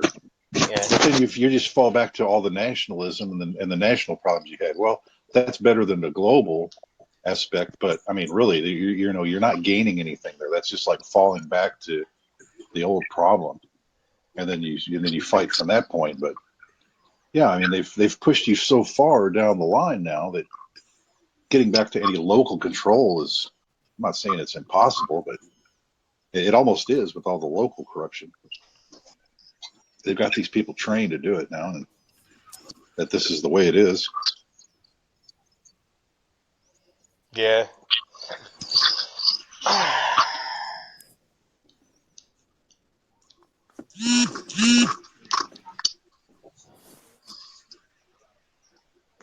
Alrighty then. Hey, Terrence. Yeah. There he is. Driving. Hey, yeah, we had to move to this chat room because we're having some technical difficulties in the other chat room. All right. Yeah, like I don't know the exactly how well the connection is here. But...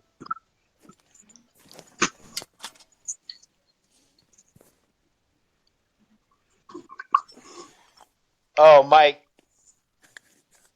Yo. Hey, we're having some feedback with your mic. Can you mute it for a second? That should be muted. It's not me. Oh. Okay. Yeah, Terrence. So it's an open board game today.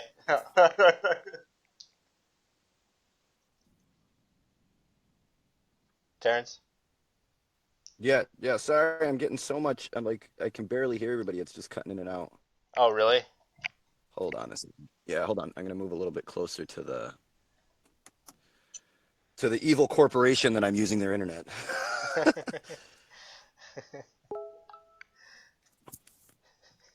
All right, there we go. Can you guys hear me? Yeah, I can hear you. That's better. Cool. I don't know what all we got through tonight. So. Well, we were supposed to have on some people from Flint, and they're MIA right now. Then Eric was wanted to talk about DAPL and some of the movements he's been with, and then we've just been losing people left and right, and then we had the technical problem where nobody could join the call. So right now we're just like at a standstill talking about the Federal Reserve. Oh, okay. Yeah. Well, I think. But are we all under the? Do we need it? Do we need the Federal Reserve? No, absolutely not. No, not at all. You just go back to the greenback. That's all you got to do. And it's important to know, like, this isn't our first. We had the Bank of America before. This isn't our first go round with private banking industries masquerading as government banking industries and all of the problems that come along with that. I think it's crazy that Trump can read all of this shit about Andrew Jackson and manage to just kind of gloss over his feelings about the Federal Reserve.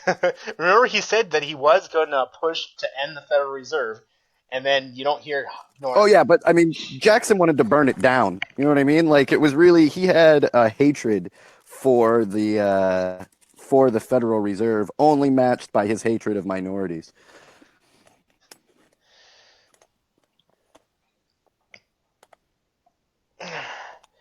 Yeah, I mean, Jackson was extremely open about how much he hated the international banking industry.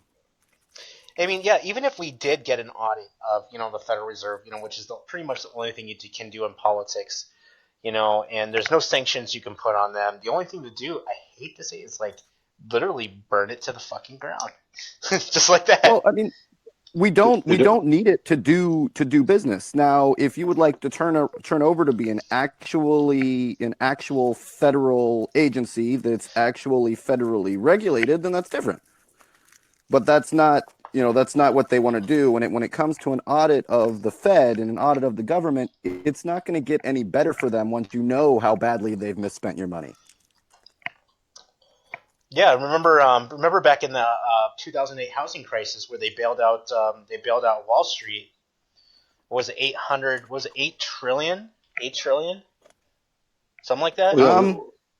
Well, actually, the overseas people got more than we did. A lot of it went to European banks, rather than our banks, which was one big question mark.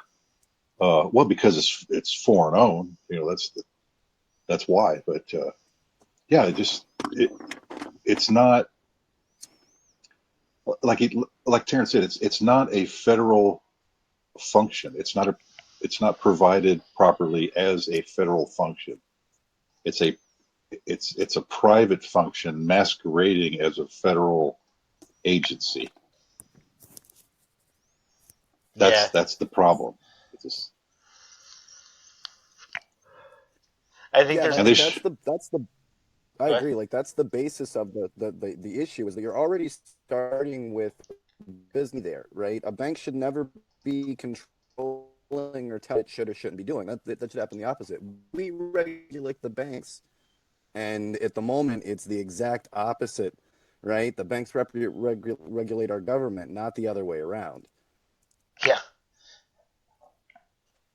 Yeah, and if they can keep convincing these cowards we have in the Congress to keep bailing them out every time, which is the system now, then they know it's like, hey, every 8 or 10 years we can just rip everybody off, call it this big accident or this financial problem, whatever, and essentially fleece you every 8 to 10 years. And it's a good game, man. I mean, if you could get away with it and convince a bunch of cowards to let you do it, then you see what we have. It's just that's it. I mean, these people make their money, including when we're just getting into the banks in general. But at the moment, these people make their money off of bubbles, right? So something happens, a new technology, whatever it is, they get everyone, whether it's the housing boom, whether it's the .com boom, they get everybody to invest their money, and they know that it's a bubble. They know that it's not real. So right before when it's a crest, they pull all theirs back or start buying off congressmen to make sure that they make their money. Even in the beginning of the housing, when the housing boom started, people were saying, look, this isn't real. This is a bubble. This is just moving the money from what we had made in the .com boom, in that bubble to another, you know what I mean? It goes all the way down the line like that. They just ride one wave to the other, and the people end up getting fucked over every time in the middle of that. Yeah.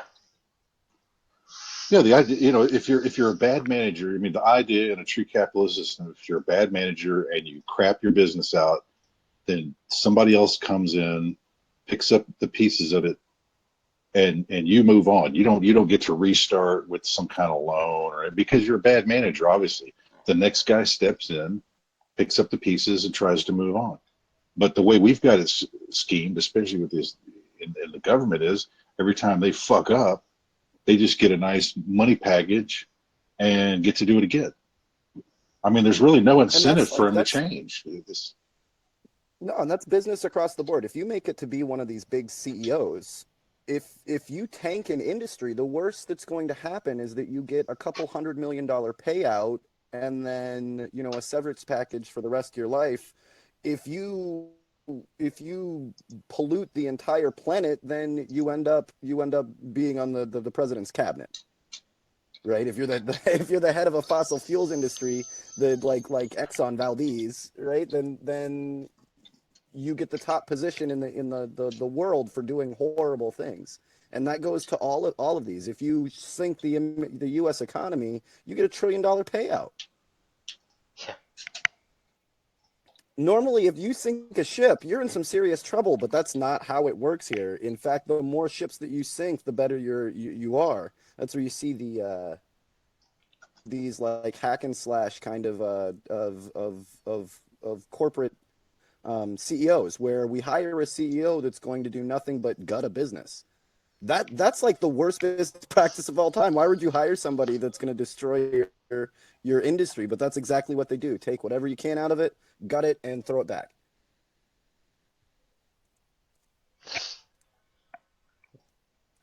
Yeah, if it was all in an open system, that would be fine. It would be a fair game. It's this government supported. It's the fascist system. That's what it is. I mean, it's this when you get when they can get you to pay for their mistakes, the agenda moves on. They never take a hit. They know, that their business never seems to suffer. Never.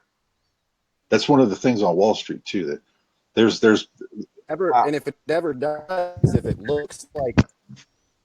Go ahead. I can give you a great example of them making you pay for their mistakes. So where I live, we get our water treated by another city. They clean it and then send it back to us, back to the city that I get served from. And it was probably like 10 or 5 years ago now. They got a big hefty fine for not cleaning the water properly. So their answer was to pay the fine off and then bill us, who's getting our water cleaned by this system, a charge every month. So every month we get a $25 charge on our water bill. And yeah, when I investigated what it was, it turned out that it was for the other city being fined, and they were passing the fucking fine along to us. Well, even to bring it all the way back to Flint, like one of the big things that within the last few days here is that the water companies are now demanding that okay, hey, the water's fixed now, which it's not, but they're saying, the water's fixed, now you guys owe us for all that all those back bills, and if you don't pay your back bill, then we're going to shut you off. Where, I mean, it's really, are you serious? The least you could fucking do is give me free water after poisoning me and my family, you son of a bitch. But they come back with, oh, hey, the contaminated poisonous water that we moved you to save a little bit of cash, yeah, you owe us for that. I can't describe the amount of fuck you that I have for that policy. Yeah, I was speaking of contaminated water. I was watching listening to RT today from the live broadcast, and they were talking about this exact same subject. They were actually saying the real statistics of water contamination here in the United States is they say that essentially 1/4, 25% of all of the U.S. water is has been contaminated. It's not clean. And what they're also saying is that a lot of the violations that we see are not in the major cities, but a lot of them are in the rural. But yet, we can't fix our water systems. But today, it was like a couple weeks ago, Congress approved a $508 billion plan for the military-industrial complex. Yeah, and it's like in comparison, it's not pennies. These are big numbers, but in comparison to what they do spend on, it's just a drop in the bucket. But yet they take care of the very, like, the bottom needs of our citizens, and it's not something that you used to worry about. I'm starting to notice that we may be looking at a kind of media gray out, because you are hard up to talk to anybody that says, oh yeah, our water's good. Everybody that I've ever talked to has said, oh, they've done tests and it's been below. It hasn't, the tests haven't came back. We can't get any information about it. I would like to start hearing these people that are telling us what water is good. Yeah. Because everywhere that I talk to, they're telling you the water is bad. In the city, it's bad. Rural areas, it's bad. They didn't spend the money on infrastructure. Tell me where the water is good. I would say absolutely nowhere. The treatment then of the water, and this, I know this, almost every Anon knows this, and somebody just posted this in the comments, that they treat and clean the water with a toxin called fluoride because it's good for your teeth, but it's also It's also not the kind that's good for your teeth. No, it's a neurotoxin. It makes you slow. It turns you into a zombie. Hitler was using this in his concentration camps as a form of deterrent from them revolt. People revolting in the concentration camps. And a lot of, I mean, this is a a history lesson as well. I'm sure a lot of Afghans know about Project Paperclip, but a lot of other people don't know about the government projects after World War II. The reason that you see these Nazi programs and the very similar programs is because they literally imported Nazis to set them up. When it comes to our military industrial complex, they literally went and picked these guys up, imported them to the States, gave them new names. In some cases, in other cases, they just gave them immunity to continue on the projects, the Nazi science that they were working on. So if it looks like a lot of these are Nazi programs where you kind of step back and be like, hey, the Nazis are using fluoride experiments, their military industrial complex is starting to look a lot more like ours. It's because we literally imported Nazis to set up these systems for us. And it's not hidden. I think Project Paperclip has been declassified for a long time.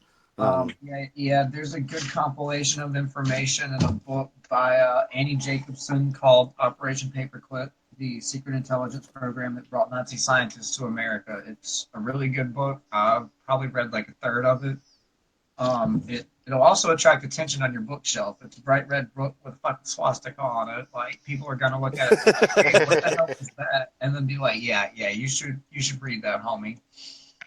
Well, a lot of the people from Project, some of the people involved in Project Paperclip ended up working for the NASA in the pioneer days. Oh.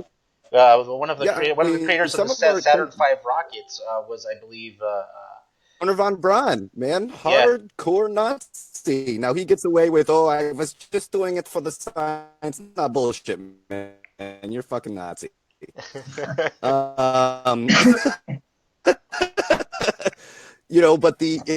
that's an interesting point to make, because our current rocket system is based on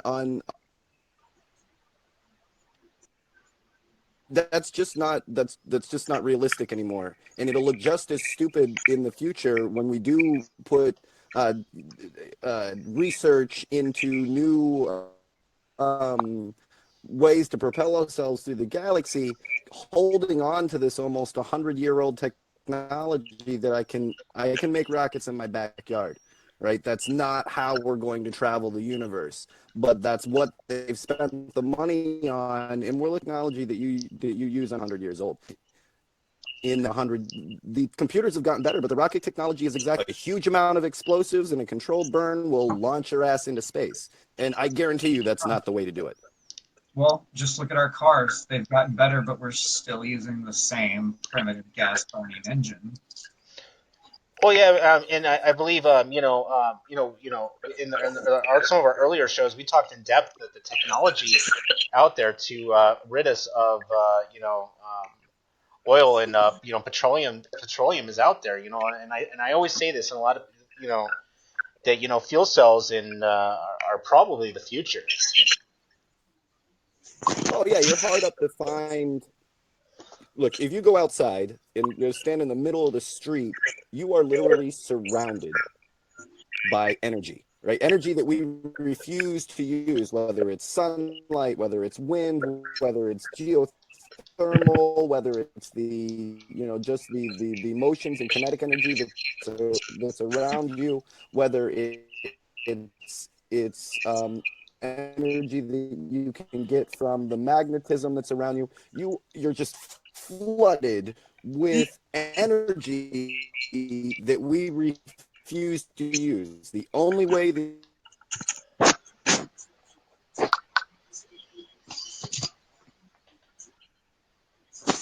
Terrence?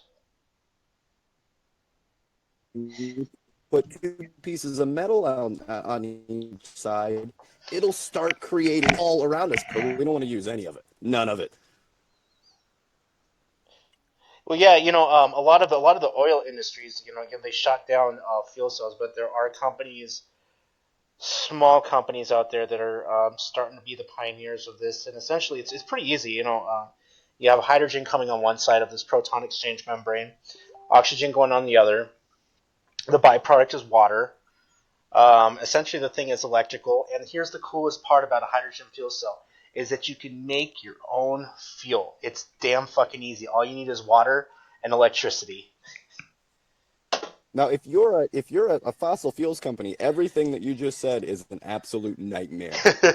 Right? If you're a fascist hierarchical system, right? Everything that you said, people can start making their own fuel at their homes easily. Like there's a guy pacing back and forth in his office as soon as you said that. Like, what do you mean people can grow their own food? No! Right? That's like, there are going to be people jumping out of windows when that really does take off. Or maybe you won't, the same way that that some of us do the microbreweries for your beers. Maybe you personally wouldn't make hydrogen in your backyard, but, a guy down the street does, and I trade him some of the stuff that I'm growing in my garden for it. We have a good deal. I get back and forth to work every day. He gets some fruits and vegetables. High five. That's a nightmare to the establishment. Like you've just cut them completely out of the game. Yeah, I remember some absurd. No, go ahead. I remember some absurd argument that Shell had, saying that they weren't gonna use the most easiest method. Would be to use electricity and water. To start making hydrogen. They wanted to mine it or drill for it, and I'm like, okay, or use some sort of extraction process from where they're doing the petroleum, and they said that would have been the easier process. And then there were also counter arguments saying that hydrogen, if you had hydrogen in a fuel tank and you got into an accident, it'd be really explosive. Okay, well, that's a good argument. Yes, it is explosive, but so is gasoline. Very explosive. Yeah, that's the deal. You're driving around with a bomb in your car as it is, and this is the problem that if you guys remember, I think it was the Gremlins that that randomly burst into flames. But there were a few cars through the 60s, 70s, and 80s that had problems with their fuel tanks exploding, and the automotive industry put heaps and heaps and heaps into designing a fuel tank that does not explode, that doesn't burst into flames and accidents, that doesn't do any of that.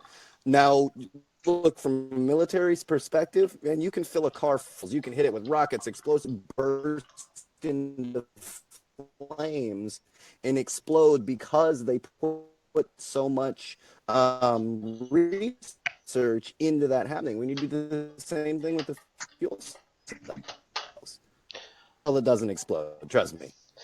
Well, I wish somebody had one of these CEOs and give one of those ridiculous things and be like, you know what?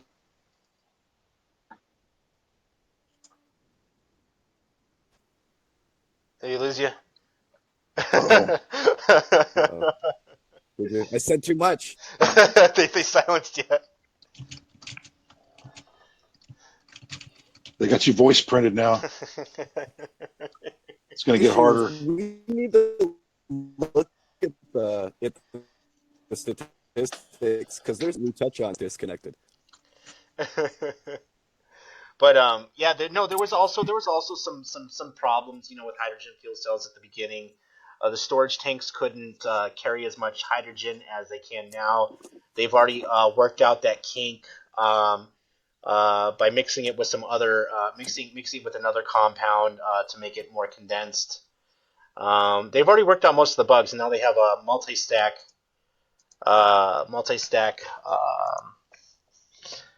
fuel cells. So, I mean, the technology is there. I mean, what are we waiting on? Are we waiting on the oil companies to run out of the money? Or should we embrace this new technology and start, if we can't get major manufacturers to start making these things, maybe it runs down to, grassroots level, just getting together and start making these things on our own. You know what I'm saying? Yeah. It's the fossil, some of these industries, when they come out and what they're trying to defend is, we looked at the new technology, and this is the three problems that we see with it.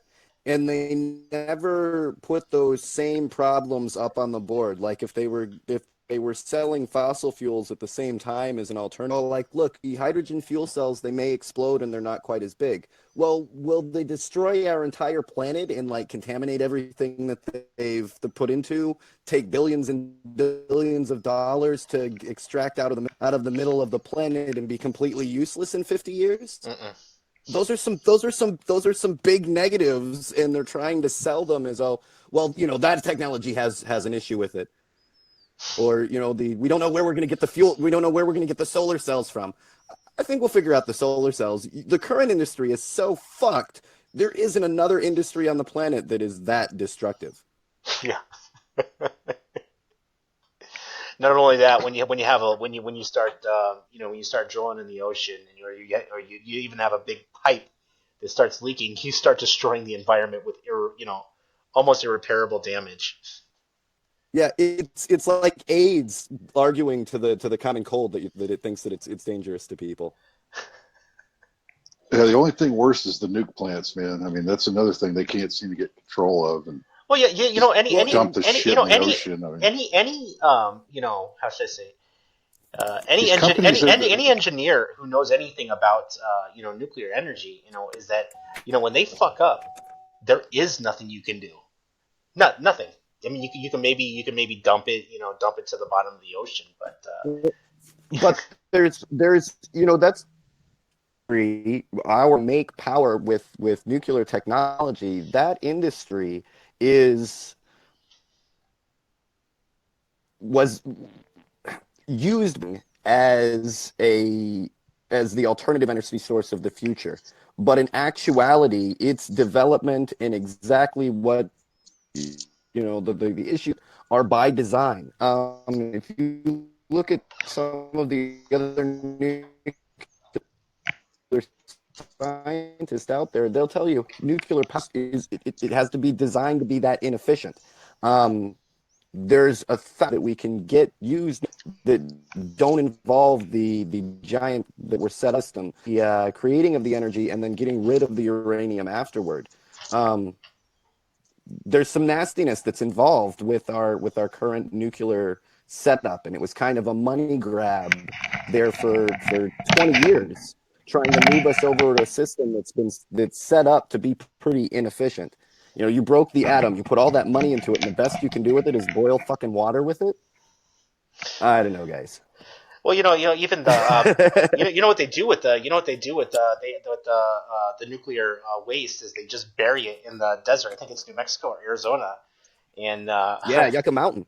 Yeah, and they I think you can't go there. Nevada's fighting that. They don't. Nevada doesn't want it, but essentially nobody wants it. We need to cram it. You can't sell like depleted uranium radioactive waste to just about anybody. Well, you can. People would buy it, but Well, I think Australia does some of it. I think Australia does some of it, but in some of these cases, they with a lot of the trash and some of the even really nasty shit where it's completely radioactive, they will find an emerging nation, a country that's failed. Look at something like going that's in Venezuela.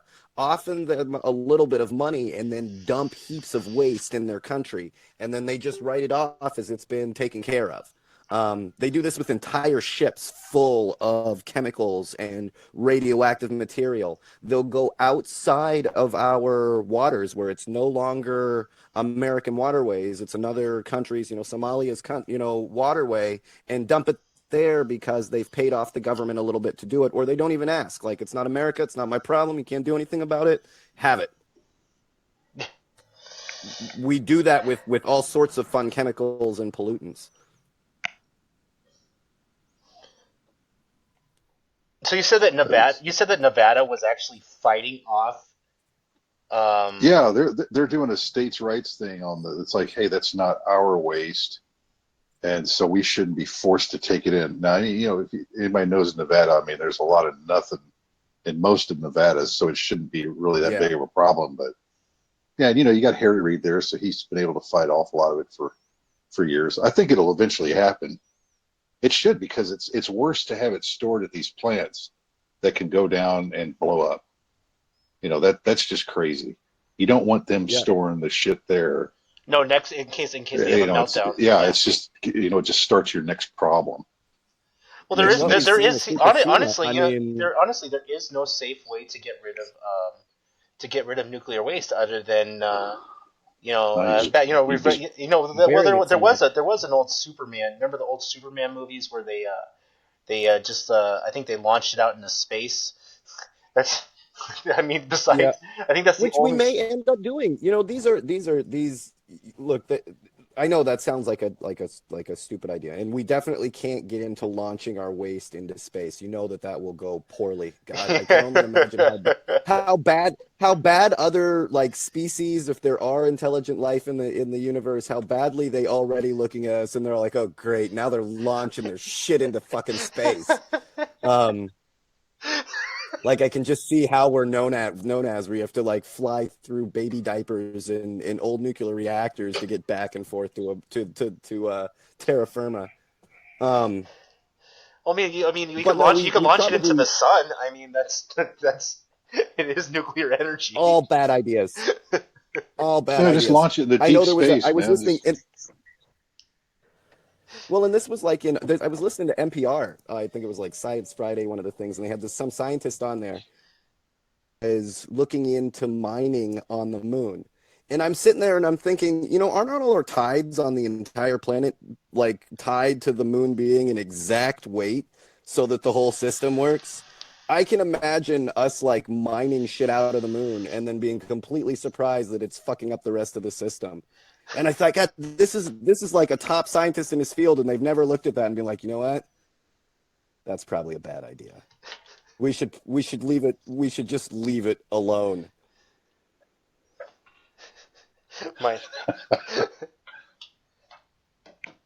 Isn't there a lot of we'll just mind the backside of it. Nobody will notice. I bet you when it's messing up our tides, you're going to notice. Hold on. Did somebody say? Huh? They made an idea. Mine the moon. I bet these guys are already got somebody on that right now. Oh yeah, there is, because there's a lot of helium-3 on the surface of the moon because there's no atmosphere. I think it's helium-3, and you got China and the U.S. already looking at how we can mine that for nuclear power. You know, they found a way. Yeah, no, it's doing it economically. I mean, it's like you do it. Butterfly flaps. If a butterfly flaps its wings in Africa, right, you know, it changes all over the world. But taking tons and tons, and I'm assuming millions of tons of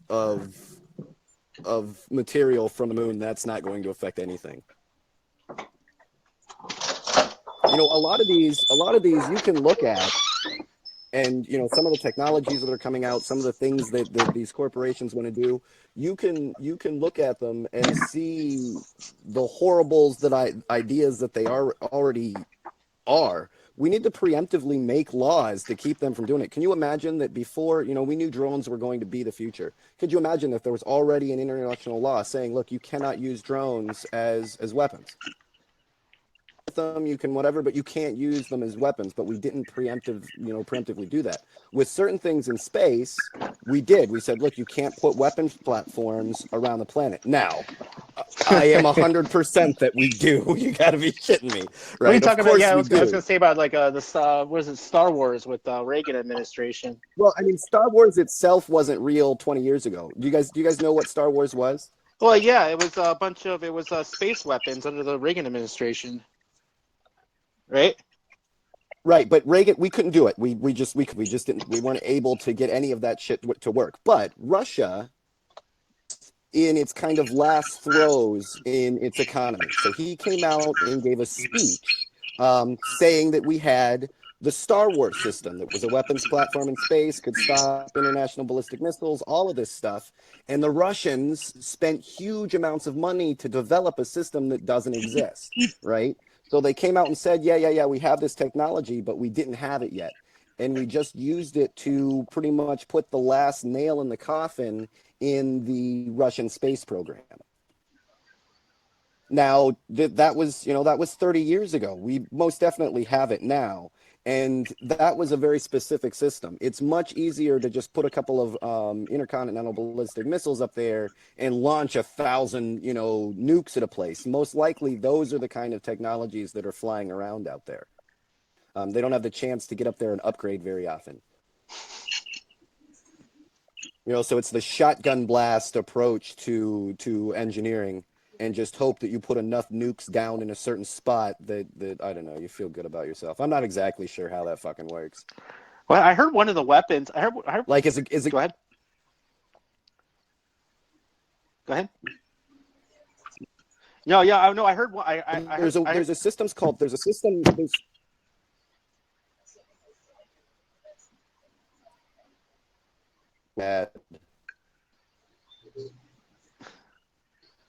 Hello? Yeah, we're breaking up so bad. Can somebody tell our NSA and FBI groupies to please fix the line? If you're all gonna listen at the same time, y'all are gonna have to work something out so that it doesn't fuck up our stream. They can't be dragging our bandwidth down with all your tracking.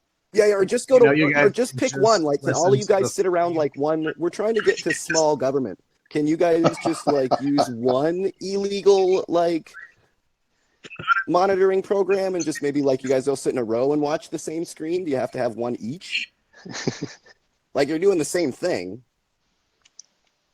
There was a program, and I can't confirm or deny that it existed, that it got finished or any of that stuff, but it was called Thor. If any of you get a chance to,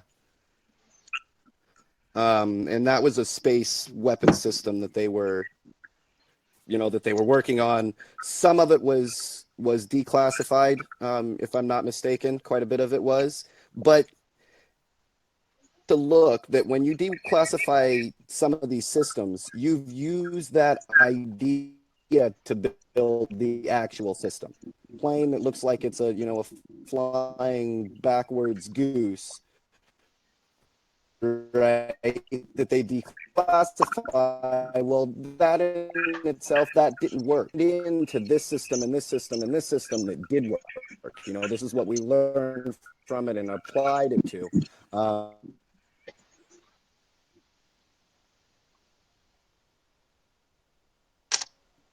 So a lot of the planes that have been declassified that you look really weird. They've got all these funky angles and triangles and all of this crap on them.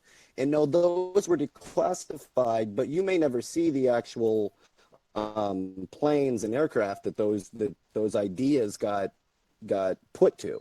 We did declassify the B-117, but trust me, there's planes that they're never going to declassify. Well, wait. Was this Thor? Was this Thor? The Thor projectile? Was this the one where they were actually going to use nuclear weapons launched from space? Is that the one that you're talking about? No, I think it was titanium. If I'm not mistaken, this uses the oh goodness, it's not the actual explosive force of the detonation that would kill you. Goodness, I'm sorry, guys. I don't have the right word for what is.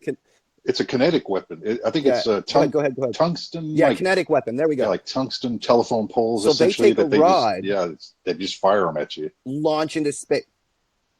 The speed that this little projectile is going, it's not very big. It's like a long rod, like a bow and arrow.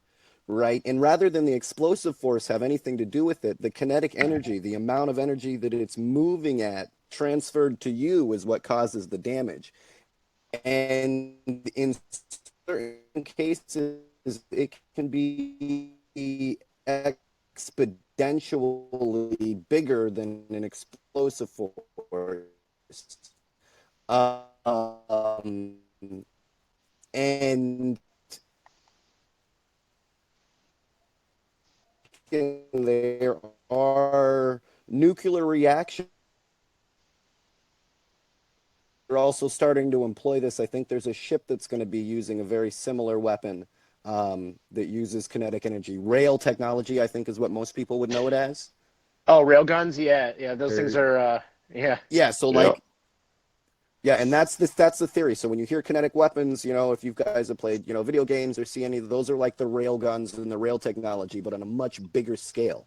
And the longer distance that you have to build up that speed, the more, the bigger explosions, the more damage that'll be. So if you figure it's all the way up in space and it's just getting faster and faster and gravity's pulling it down faster and faster, even if it's a small little tiny piece of metal, it will do huge amounts of damage.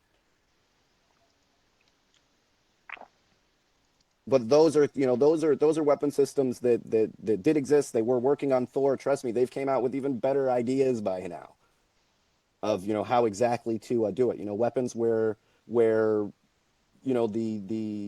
one weapon, the kinetic energy clears out of space, and then a second weapon comes down almost immediately behind it to explode inside. That's how we do a lot of like cool bunker busting stuff. Where it's actually several explosives that one kind of does the entry and then the explosion happens once it's embedded in whatever it needs to be. But from space, you can hit targets all over the world, one side of the world at a time if you're fast, if you're far enough back.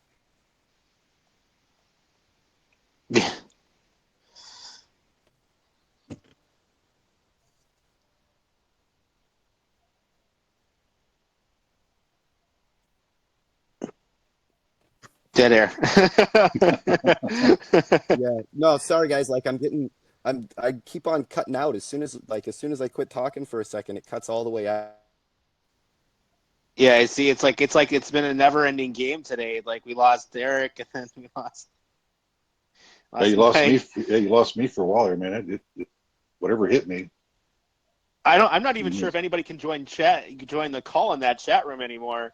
Something really fucking weird happened. Yeah, I never could get back on in there. Yeah, that chat room's fucked. Well, mine, or we'll just be talking, and it'll like kick me out of the room. But then when I try to join the chat again, it just hangs there. Won't let me see anything or do anything. I have to go through all sort of work to get back in. Yeah, I remember.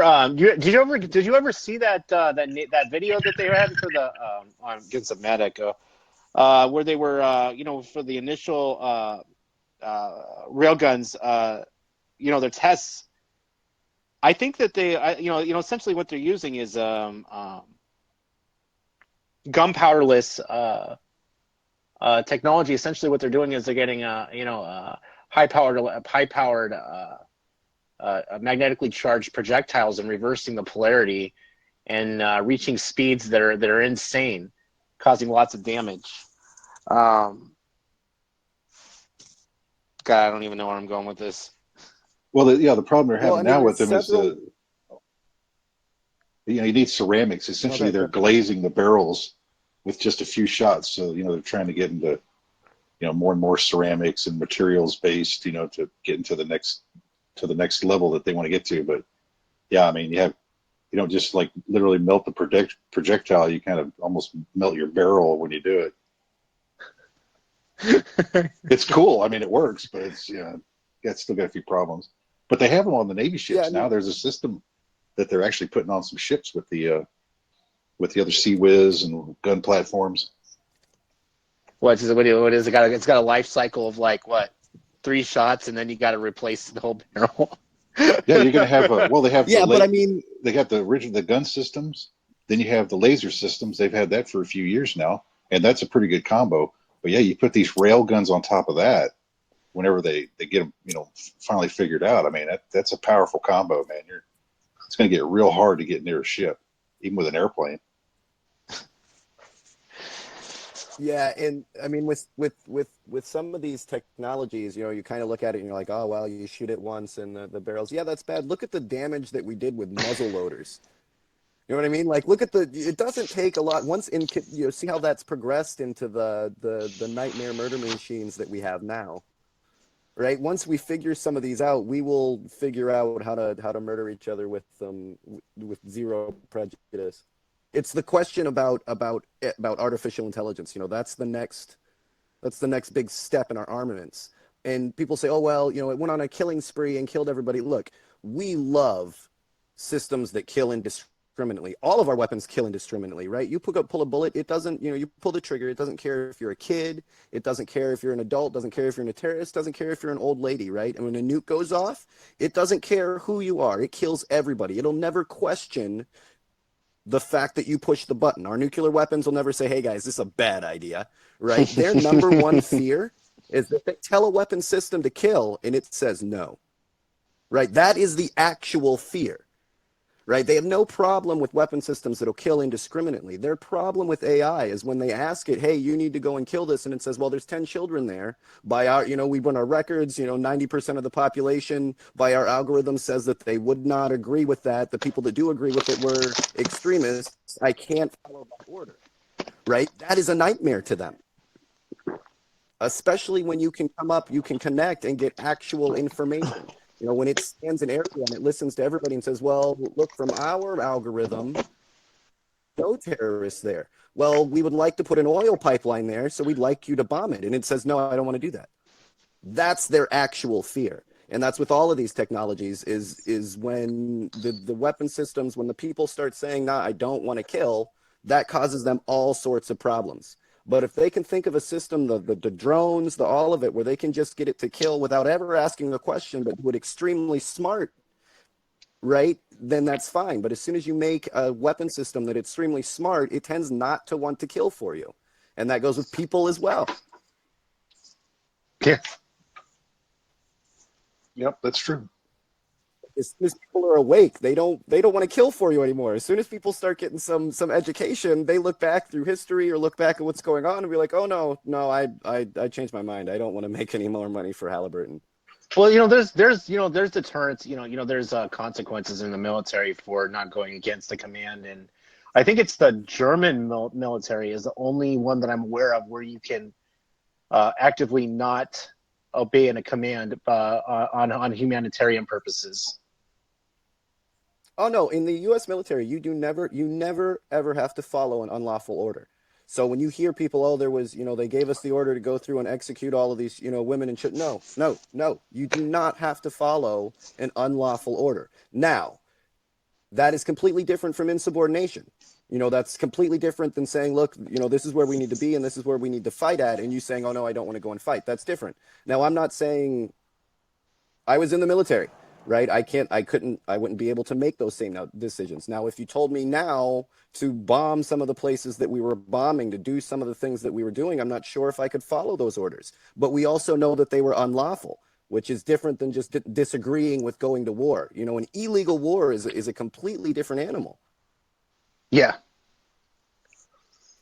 We can argue all day on whether you would, if you were drafted, if you would fight the North Koreans. We can argue on what, on patriotism, which I don't believe that makes you a patriot, but on whether if you're given orders to fight for your country, if you would fight for your country. That is completely different than knowing ahead of time that this war is illegal and wrong. Questioning, well, then why? I'm not defending my country. And that's why you joined the military, was to defend your country. And if, executing children doesn't have anything to do with that. Killing innocent people doesn't have anything to do with that. Now, you put me against another highly trained military, we're different, man. That's a completely different story. Yeah.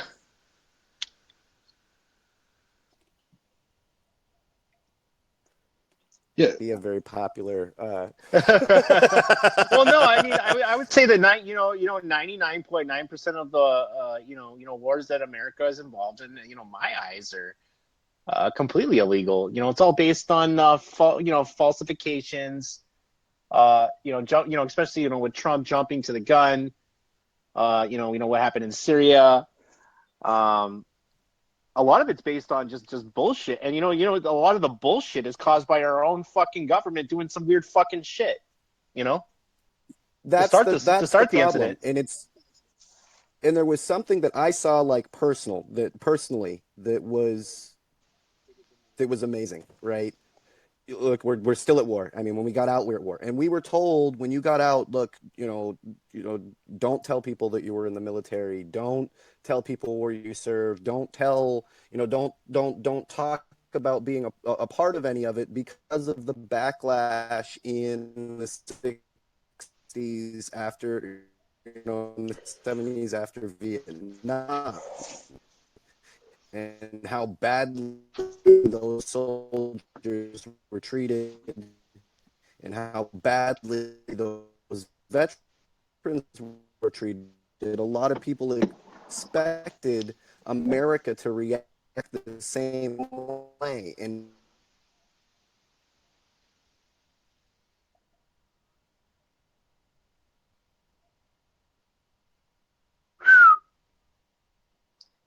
Yep.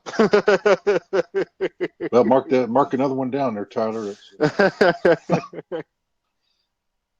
Well, yeah, the Gulf of Tonkin. Speaking of false flags and illegal operations, the first incident in Gulf of Tonkin and preemptive to Vietnam actually did happen, but the second incident didn't even happen, and that was a lot of shit. You've seen the documentary videos. What happened on that, right? Oh no! Which one are you talking? The Gulf of Tonkin incident. Yeah, I'm not sure exactly how that got started there. I know there was an incident, but I don't know the details exactly.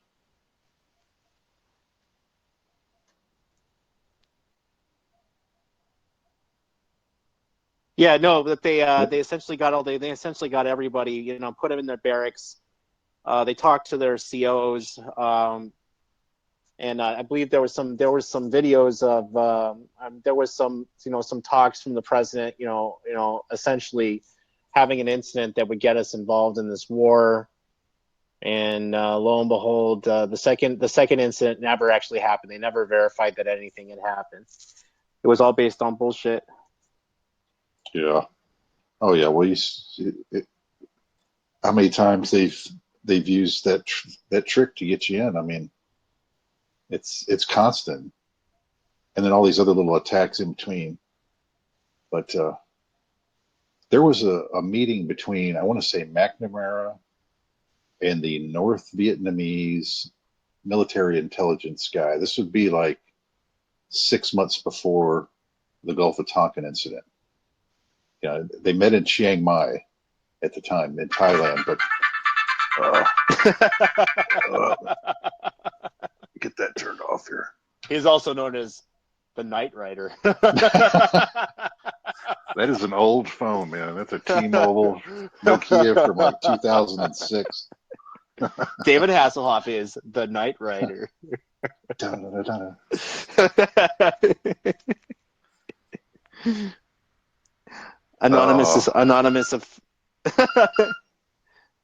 Anonymous official is here. Okay. Okay, so they're official anonymous. What are they saying? Oh no. John, that's a common misconception, and we had some people on the last show commenting about that there are fake anonymous pages and there are real anonymous pages. Essentially, if anybody claims that they are official anonymous, oh, we got him back. Hey, that was quick. Well, no. Yeah. Okay. We're starting to get professional at getting it out of the call now.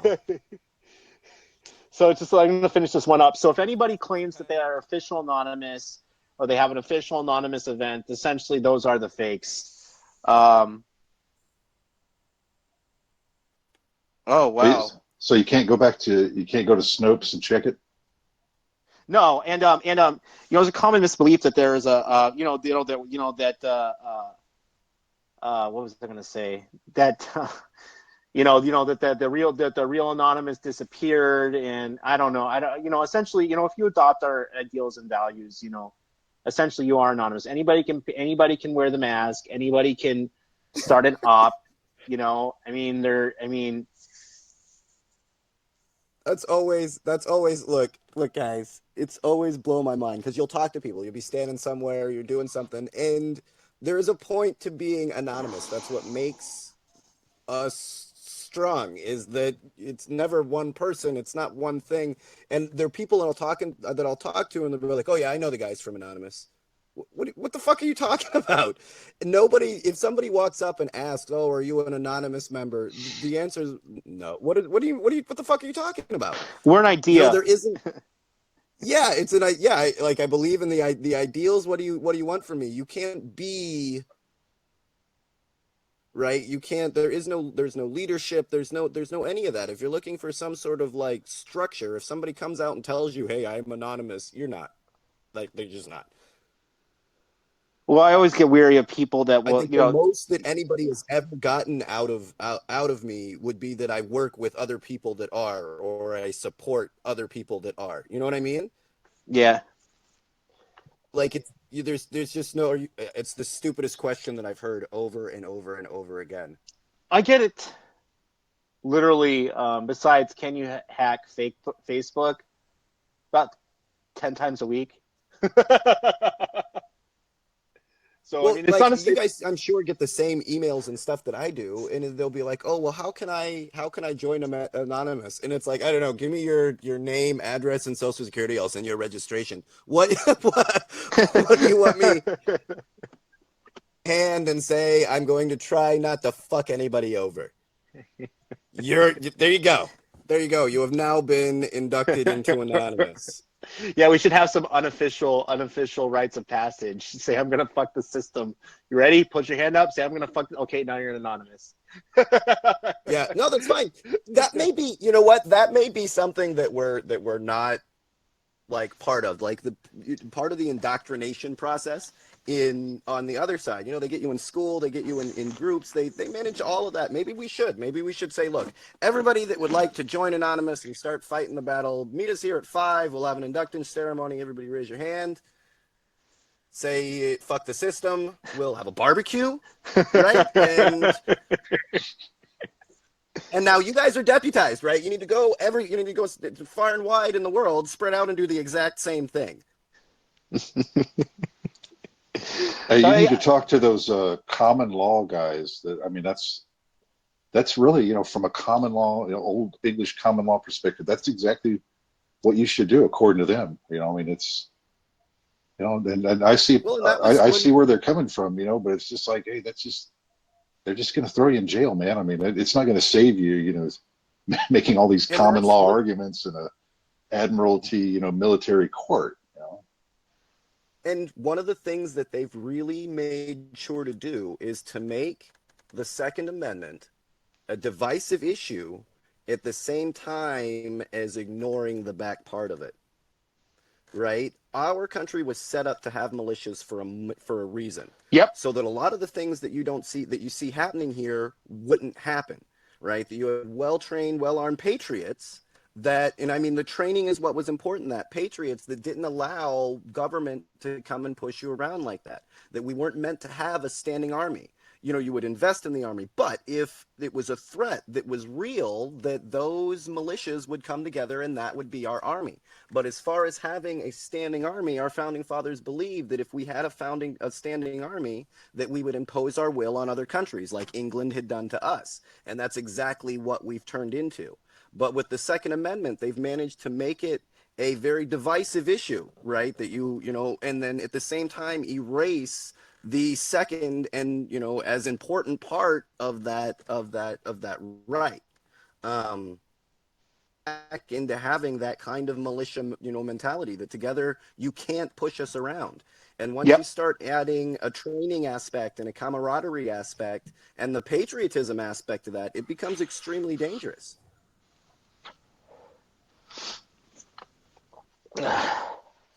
Right? If North Korea is a threat and they are going to destroy America, then our militias will come together and do something about it. If they're not, and you can't agree, if California and Florida can't agree, I'm not going to send my boys to die there. That's fine. If you want a huge standing army, then the threat needs to warrant that. And they knew that if we had an army that never went away, an army that was controlled by a centralized place and not by the people, that it would start causing problems that we see today, where you're just being used as a mercenary. Yeah.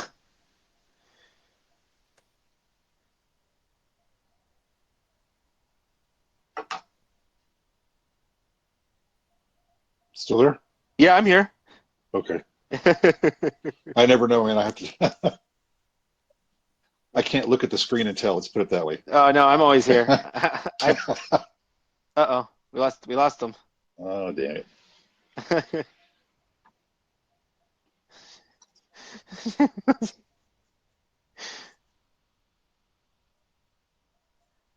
Uh-oh. Oh, there we go. He recovers quick. Am I? Yeah, you're back. Ugh. Look, if you guys don't knock it off, I am not going to invite you to my birthday party. Like, seriously, I'm not going to post nothing about it. I'm not going to tell you where it is. I'm going to turn off my phone. You guys won't be invited. I'm not going to give you cake. Well, now, don't we have to give the NSA a little credit for being the only government agency that listens? Oh, They might. I'm not saying. Is that who our viewers are? Or is they that who our care. viewers are tonight? Yeah. But they definitely listen. They definitely they listen. Remember when they the FBI took down LulzSec and then they said that they thought that it was Sabu, and I think it was the whole Jeremy Hammond thing, and then FBI was claiming that they had dismantled Anonymous, and I'm like thinking in my head, they obviously don't know that much about Anonymous to think that they dismantled us, you know. Oh, I think if the U.S. government comes out and say they've eradicated whatever the fuck it is, no, it's gonna be worse within 10 years. And I mean, I think they thought that was gonna go well. So what we're gonna do is we're gonna take a couple of hackers, see if we can turn them over, right? Give them a whole bunch of training, a whole bunch of toys, and that's not going to turn into an entire movement later on. Oh, you mean like they just did? Yeah, like you didn't expect. That's how it always goes. Are you surprised? when it comes to the NSA, eventually, for the amount of people and how much resources they put it to, eventually we're going to start getting through to them. Eventually there's a guy that's listening to this conversation, at least for one of us, right? That's listening to this conversation every day, every email, every time that you talk about it, every post that you make that's positive and about unity, and starts, he has to know the same things. These are educated people. He has to know the history and all of it. I wonder how many people are sitting in the NSA right now that are at that very brink where they're like, no, these guys are right. Like when you look around, you are an inside man. You are an inside man. Dismantle from the inside. Well, yeah, you could be people go right now, right? You're Neo. Come on, guys. Let's do this. Well, yeah, they could have taken on what was a crappy job. It's like, man, I got to listen to these motherfuckers on this show for like 4 hours. Yeah, but yet by episode 38, they're getting it. Even with like Snowden, like they must have just not asked him any of the right questions because it didn't. You weren't really surprised about like his history and anybody that had ever talked to him or any of that, but they didn't seem to ask any of those questions. Like they asked, even at the bottom of the page, when when they asked you all of the, have you ever done drugs? Have you ever done this? Have you ever done that? When they got all the way to the bottom, just have one that says, fuck the system, yes or no. And if somebody clicks yes, they're probably not the person that you want to hire.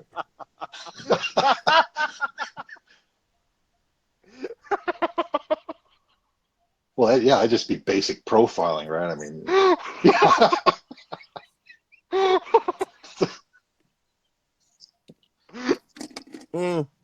If we've learned anything, they are horrible at profiling people.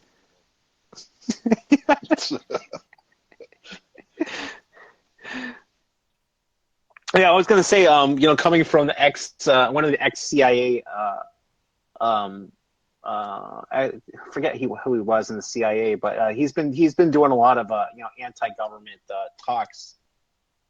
He was talking about how even the intelligence agency gathers intelligence, and a lot of it is from like 1950s era thinking that based on repetitive behavior that they are suspicious and enough to take a look at. So if a guy is calling So if a guy in America is calling Afghanistan, every fucking day, then he's going to be honed in on. But a guy who calls, is calling random numbers all around the world is not going to be investigated. It's just, I don't know. It just. Which is why one of the reasons that they're constantly trying to undo proxy sites and VPNs and all of these, because they lose the ability to see where you are and who you're talking to. Yeah. Which is a right. Look, if you're an actual bad guy, nobody cares, but that's not who you're listening to, and that causes all that's the problem in itself. For all of the listening that they do, and I know I realize that their motto is that you'll never hear about of all of our successes, but all you guys ever leak is the loses. Like if somebody's listening right now, why don't you leak one of the times that you saved like 1,000 kids in a church from being blown up? Right? Tell me about the time that you smuggled formula into a country where kids where babies were starving. I would love to hear that. Right, but those stories, those don't get leaked. I'm pretty sure they don't fucking happen. And all of the FBI leaks they never come out and say, look, we were doing so much good stuff in this country, you guys never even heard about it. You never knew that. Remember that time the FBI saved the world? Nope, it never happened. Yeah, it never fucking happened. Every retired agent will tell you, man, you wouldn't believe the craziness that we were fucking getting into. None of them ever comes out and says, man, we were airdropping food and medical supplies non-fucking stop. Right? You never hear that. You never. What we hear is that our own CIA was dropping off guns to the Contras and picking up cocaine along the way and shipping it off to Florida. Yeah, it never comes out. It never comes out. It never comes out on the other 3 tons of cocaine. Come on. Yeah, okay, let's say that you have, right? Even the Romans would tell you that an army marches on its stomach, right? You ever notice that the guns are the only things that they bring? You're a rebel force that's starving in an emergent nation, right? That's fighting over the little bit of water, food, and resources that you have. If you really, really wanted to make that army kick ass, you drop off food. Right? They're starving to death. The one thing that they fucking need is food. Right? But that's not what they drop off. Like when they talk to these guys, you're like, look, me and my countrymen were starving to death. We will do anything to make it. Right? Okay, well, how about these AK-47s? Look, brother, I'm not sure if you noticed, but I can't eat those AK-47s. None of these people can eat these AK-47s. We've got piles, man. I've got a truckload of rocket-propelled fucking grenades, and it turns out you can't eat a damn one of them.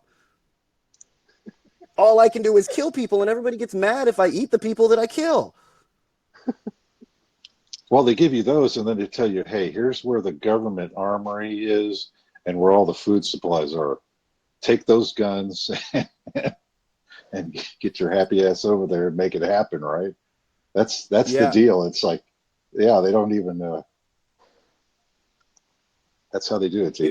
If you take North Korea, for instance, right? Yeah. If you really wanted to undermine North Korea, is completely cut off from the outside world. Internet, everything is controlled by the state. If you really wanted to undermine North Korea, you would airdrop and smuggle in hundreds of cell phones with internet on it. Right? When they're watching YouTube and seeing what the rest of the world's doing and talking to other people and all of that, if you really wanted to undermine them, you could do it. No problem. Right? You smuggle in heaps of cell phones with internet service. They'll be chatting with the South. They'll be chatting with China. They'll realize that their government's lying to them the same way that our government's lying to us. They'll realize that not every American would like to murder them. Right? All of the things, if your plan was to undermine the North Korean government, that's the way to do it. But that's not the way we go. That's not going to make the military-industrial complex heaps of dollars. No. It's all about that money. That's actually a smart fucking idea. Opponents are the most uninspired people in the world. I don't understand why we need all of these generals. When the president comes in to give his speech, just have a chair there that says war. Have you guys ever said anything other than that? They haven't. Well, right? no, I think we can save some serious money, just like a mop with a little sign on it. Easy. But our opponents are extremely uninspired. They're a one-trick pony. They only know how to do one thing. And Off as to the soon war as you chair. think out of the box in any sort of way, that is not an inspired, enlightened, it's fixed to the solution. But God damn it, it's better than the best thing they've ever fucking came up with.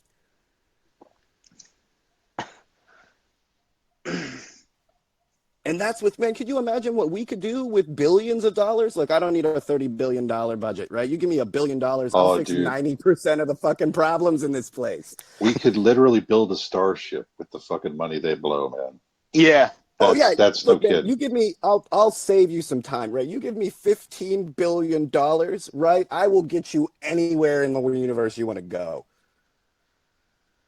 Because if we spent that money on anything else, you would be able, if I said, look, I've got $15 billion, right, for the next 10 years, right, for the next 20 years, every single American, right, eats for free, right? I'm giving everybody that cash. Spend it, go and do whatever the fuck you want. In the time that you spend, we're going to make it to Mars in a day, right? The time that you would, the scientists that would have been working to feed their families over that little bit of time, now you can spend all of that time kicking some serious ass.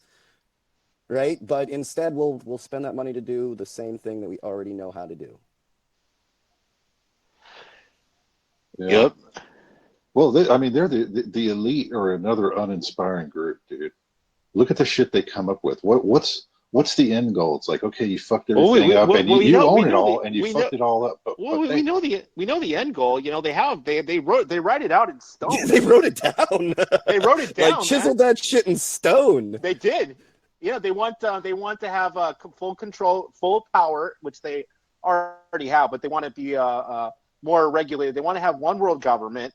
They want to eliminate the population to 500 million people, and essentially what they think that they're doing, and this is the really twisted part, is not only are they Luciferian, they also think that they're protecting the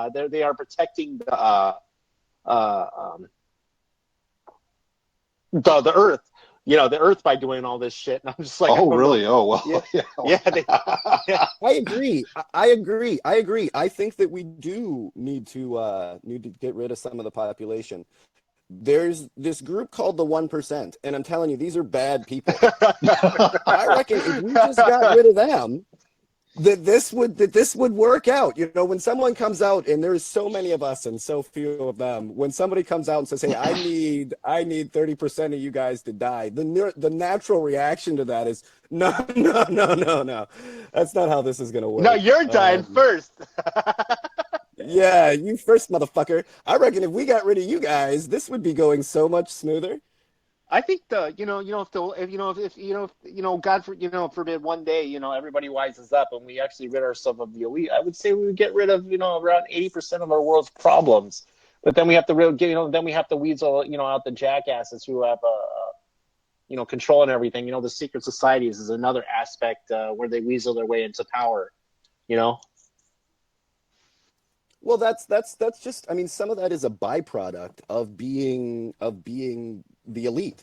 You're part of a small group. Look, if they didn't belong to the secret organization, they'd eat in an exclusive bar, they'd play golf at the exclusive spots. They're going to find a spot where the rich and powerful and elite like that are going to congregate. Now, when it comes to the elite, they always feel like they're special. Right? Whether you're the pharaohs, right? You're enlightened by God. When you're the king of England, you're enlightened by fucking God. When you're these guys, you're enlightened by God. You're interdimensional lizard people from the fucking future. You're, the secret bloodline. Bullshit, right? Your head comes off just the same as the next dude's. But the elite always like to see themselves as being special, as being, they believed at one time that they were gods. It turns out, over the 30,000 years, arguably, of human history, not a single one of them turned out to be a god. They all turned out to be just normal fucking people that thought they were special. And some of that's still going today, right? The Queen of England is special because they were enlightened by God at one point. You are absolutely nobody special. Nobody at all. The only reason that you're in the place of power that you are is because you tricked people over generations into believing that you were a deity. This stems back. Well, you can always go back to what the elite did in Europe, but this stems before then. Yeah, I it mean, goes all the way recently back. we've been able, we've kind of figured out that none of these people are gods, but that's a very recent event. Every single one of these leaders that was at the kind of government pyramid scheme that we see over and over and over again, they always say the exact same thing. They always believe they're special. They always believe they're enlightened. They're part of some secret bloodline. They're part of, no, you're just another hairless monkey. Get the fuck down.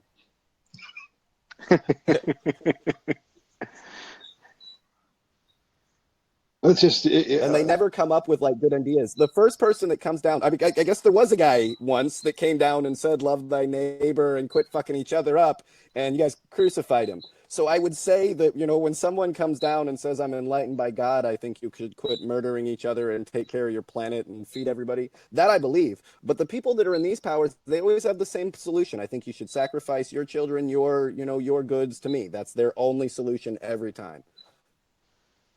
Right? If there's a war that needs to be fought, Gold told me that your kids need to go and die for it. God told me that you need to give me all of your money, right? You need to make me more powerful. And the more powerful I am proves that God loves me so much. But that's the standard pyramid scheme. Yeah. Right? Everybody sits in the church on a Sunday to a guy that drives back in a Cadillac in a silk suit that you paid for, right? If God wanted you to have a silk suit, you'd wake up in the morning and be in a silk suit. That's how it worked. If God wanted you to have a Bentley and a private jet, you'd fall out of your car and boom, there's your Bentley and your private jet. But that's not how it works, right? I know of you to give me your money so I can go out and buy this, right? I'm kind of the intermediary. Like that makes no sense. Hey, it's a great swindle. I mean, if you've got a bunch of fools dollar, that'll I don't believe it. like your ass. Just in case you guys were mistaken on who I was talking to, I'm talking to you, Cleflo Dollar. If I ever see you, I will personally kick your ass with a furious fucking vengeance. And it wasn't me. I was inspired by the spirit to fuck you up. Anyway. I can't stand that dude. Came out and talked to people that are starving in bad neighborhoods and said, God wants me to have a private jet. You got to be shitting me. Yeah, you got to be really craven and psychopathic, man, to come up with shit like that. They even come out and say that, and this is we're talking like the super churches. You came out in front of all of those people that are just, looking for some sort of inspiration, and the only inspiration that you gave them was God wants me to have a Bentley. What? Well, they got him one too, didn't they? I mean, it worked. Yeah, they got him one. People will do it. People will do it. Yeah, it's. I don't know why. Like that was in the moment that I stood up and walked. If you weren't sure whether you were going in the right direction or this guy was telling you the truth. Look, I'm going to be completely honest with you guys. If your pastor comes out and tells you he needs a brand new car, you need to go to another church. Yeah. God does not want you to have that car. If God wanted you to have it, I'm not saying, look, God may want you to have a brand new Ferrari, no doubt, may want you to have $1 million house. If God wanted you to have it, it would appear. Right? He doesn't need starving people looking for inspiration to pay for it. God need an ATM card. And if I'm not mistaken, JC had a serious issue with this money inside of the church thing. He mentioned it specifically. In fact, I think he took it to Parr like right away. Like, I'm gonna fuck you up if you don't get the hell out of here. And we can tell from like his personality, that wasn't like normal from him. You had to really have pushed it to the limit. And that would be that limit when you asked for a brand new jet. A jet. Yeah, if there were any questions about their character, that would pretty much put them You've gone too far, man. You asked for a jet. Yeah, that's over the top. That was like way too far. You're like, oh, hey, man, I'm down on my luck. Do you mind if I borrow some money? Yeah. Can you mortgage your house? Well, no, it's going to give you $20 for gas. Can you buy me a brand new jet? No, I can't do that. Well, now maybe he wasn't like a normal priest or anything. He didn't take any vows of poverty. See, I mean, could he? Would that make sense? Let's do an experiment. We'll go up in that brand new fucking jet. I'll chuck you off of it, and by the time you hit the ground, we'll see how much God loves you. Easy money. Because I know for sure you're going to be praying like a motherfucker before you hit the ground. Oh, yeah. Yeah. So not to get off track, but fuck you, Cleflo Dollar. You know that's personal. I'm talking to you. Have your NSA buddies fucking send you the message. I'm talking to you.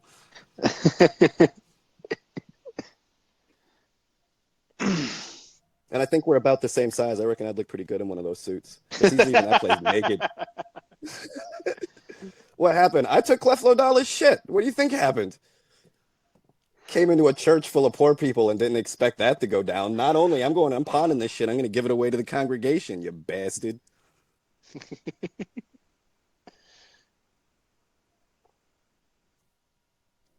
All right, sorry. We have any questions? Well, questions or comments? There you go. God wanted me to know God wanted me to know what is going on in our country. Oh, I'm sure. Oh, I'm sure all of them, like Jehovah, Jesus, whatever you want to go, like Buddha, Mohammed. I'm sure they're all just sitting with their hands in their heads, like we keep on telling them, and they're just not listening. Like Jehovah's like, look, I sent my kid down to tell him you can't go down there and even talk to these people. We have to annihilate all these stupid asses. Yeah. No, I tried that once. It didn't get any better. Yeah, I think at some point they gotta just be you're not listening. We've written it in books. Shit, we had old boy chisel it into stone, right? Don't kill you, like don't kill people. Thou shalt not kill. I couldn't have been any more direct. Yeah, I used to talk about, I used to talk pretty in depth, about the 10 Commandments. I'm not uber religious, but those are just like 10 basic rules of like things you really shouldn't do. You shouldn't have sex with your neighbor's wife because you're going to cause fucking problems. You really shouldn't steal stuff, What I wonder is, like, with some of them, when you came down and said that, like, were these news to somebody? Look, I'm sure the first caveman knew that you should not bang your neighbor's wife. That is like a number one way to start some shit. Right, so I don't know if some of these, like, you had the chisel in stone to say don't murder people, and yet you still did not listen. Maybe that was a problem, that they like wrote it in actual words, and it just sort of like been a sign with like a cross through it, like the don't smoke signs. Yeah. So it was clear to everybody. But there's always that one guy in the back who's like, it's not okay to murder. Yeah, like I wonder who kept on, like, was there somebody that kept on asking questions as how they came down with like thou just shall not kill? Before it was just like love thy neighbor, and there was somebody that stood up and was like, but I really want to kill that guy over there. No. You mean love thy neighbor? You mean I can have sex with my neighbor, right? Oh. If you asked him, and I think that's... I guess that's when you have to be Luciferian. Huh? I mean, you got to find something else. I mean, you can't use Jesus and God and all that. It's not going to work.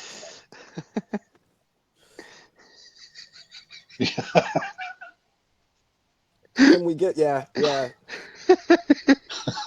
Murder. Look, is murder you bad? Can love your neighbor. You can have sex with your neighbor. You can't go and fuck your neighbor, which is what we've gone through now, is the problem.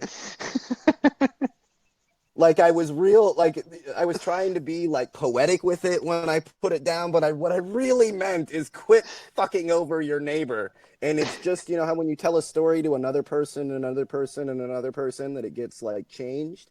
And yeah, he came down and said, do not fuck your neighbor. And then they asked, but what about his wife? No, do not fuck your neighbor's wife either. And by the time it got all the way down, they were all like, oh, gays are the devil and you shouldn't fuck your wife. And that's like half of what I said.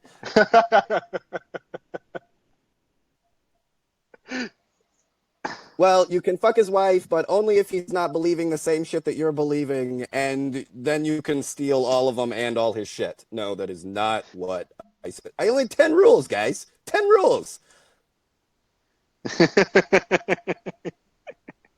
Don't worship a golden calf, and no shit. In the middle of fucking Wall Street, there is a giant bronze fucking calf. Oh no! Y'all aren't kidding. I was like, what? Like The bull. Yeah, it's the yeah. bull, man. Yeah. Right? The bull that sits in front of the stock exchange, right? I reckon is a pretty good metaphor for not worshiping the golden calf, and that is exactly what we do. Right? If you're in Wall Street, you've made it, right? That's the best you can get. You've proved that you can fuck people over more than anyone else. You've arrived. Mm-hmm.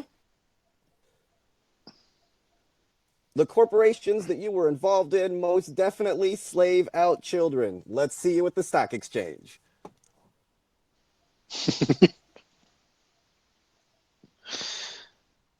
But yeah, fuck, man. 10 rules. And it didn't seem like, God, even if you follow a few of them, it would be fine. Yes, please. Yeah, but I think, And I think Jesus we've had got, some like, pretty the world has agreed that really the thou shalt not kill was probably, I imagine that's probably the one thing in there that was 100% true. Because it seems to be the one thing that no matter who you go to, the enlightened people of that religious, of that sect, of that set of minds will always tell you, murder each other. Yeah, Like, that's a pretty good. That's a pretty good lesson. You should be feeding the poor. You should be taking care of the less needy, or the people that are more less fortunate than you. Every single one of them says it, but yet our leadership always says the exact opposite. We're a Christian nation. It's cool that you want to go to war, but we can't, right? It says thou shalt not kill. I would love to, right? But I can't.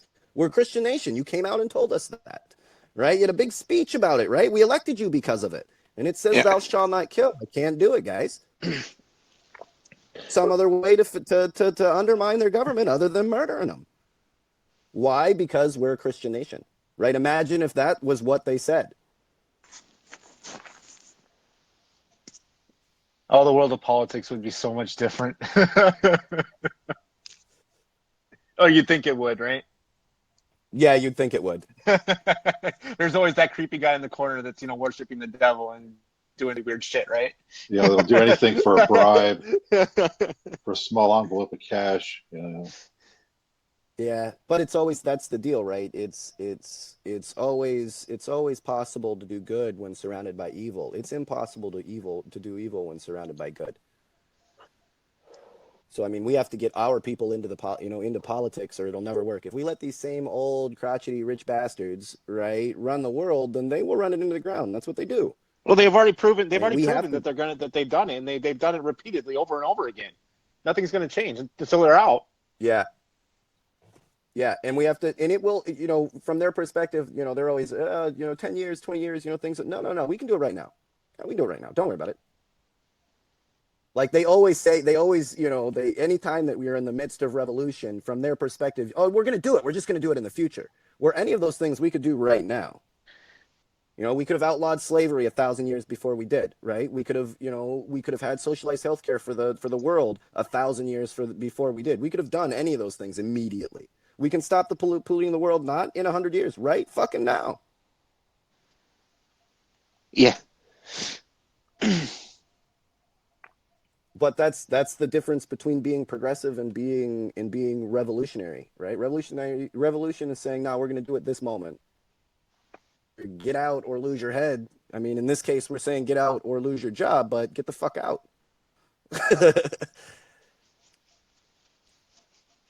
If you're not going to make sure that your people have clean drinking water, you got to get out. If you're not going to make sure that you go on the side of the people and not corporations, then you got to go. Oh, I'm sorry. Go and work for those corporations. Fair enough? Yeah. If you love them so much, why don't you marry them? I mean, essentially, how hard would it be, to have like a revolution like they had in, in Iceland? I mean, I know they only have like a population of what is like 300,000 or something like that, but they, the people arrested the people in politics and their bankers, and their economy was doing so much better. Well, You know? and there's something that our government specifically in American history loves to kind of exemplify and play down at the same time, right? This isn't the first time America has had a revolution and been successful. It's time that we've woke up, and I mean, there's been a little bit of work involved in it, and it wasn't exactly overnight. But isn't the first time when we've said, look, enough. We are going to change the government right now, or we're going to make our own. And I don't care what King George has to say. Yeah. Right. In the same way that I don't care what the current Congress and House and presidency have to say. Right. You're with us or you're against us. And you have proved that you are against us. The same as the King of England. They like to tax you. They like to take your shit. They like to impose their will on you.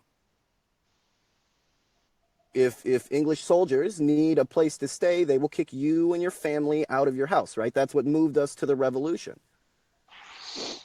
And all the way to where you see, people, oh, don't protest, don't start breaking shit. Like one of the cornerstones of American history, right, is dressing up, going and dumping some tea over into the water, like raising some serious hell. And they say, oh, well, it was the Tea Party. Look, or, it was just the Tea Party. When they talk about it, they definitely pull it back from what it was, right? This was a full-on revolutionary riot, burning shit, turning shit over, right? Take your stuff and go home.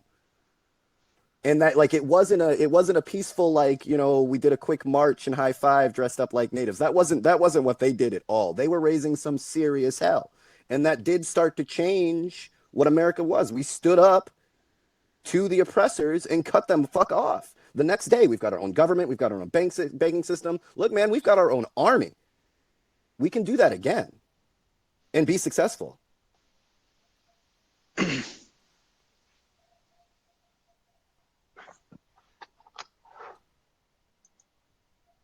So, yeah, when you see me on a milk carton. Milk carton.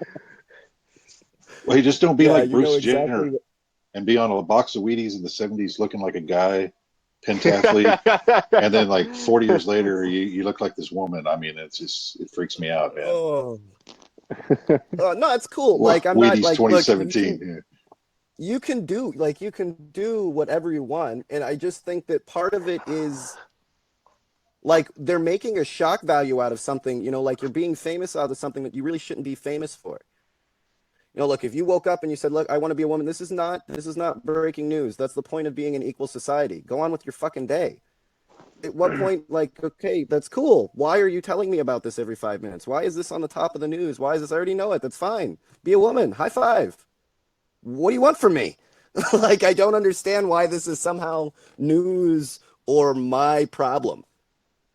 To be rejected anyway. I want you to be exactly who you are, but being who you are should not be news. Like, why do you need all this attention for it? Which is what I don't really dig. Yeah. Well, there's I forget what, there was who was putting out the videos of stuff like this stuff pops up all the time. It's almost as though the media wants you to focus on things that are unimportant. You understand? Exactly. Yeah. Exactly. To waste your time. That's the classic like redirection. But even now, I think when you look at social media, if you look on TV and every single news station is talking about the same thing, you should be looking at somewhere else. Like they're trying to keep you from seeing something that's going on. The missile strike in Yemen, right? The drone strike in Yemen. That was the same day that they did the 49 Tomahawk missiles, and they made a huge deal on both sides, left, right, everybody. That's all you talk about, right? All day, all night with these 49 Tomahawk missiles. How much they cost? Blah blah blah blah blah. Killed 7 guys, which I'm pretty sure is not even real. On a base that you called ahead of time and said make sure to move all your equipment away, right? So at that very moment, they also did a drone strike in Yemen that killed a bunch of people that shouldn't have been, that were innocent. And yet that was completely ignored on the news, or it was like, oh yeah, by the way, there was a missile strike as well.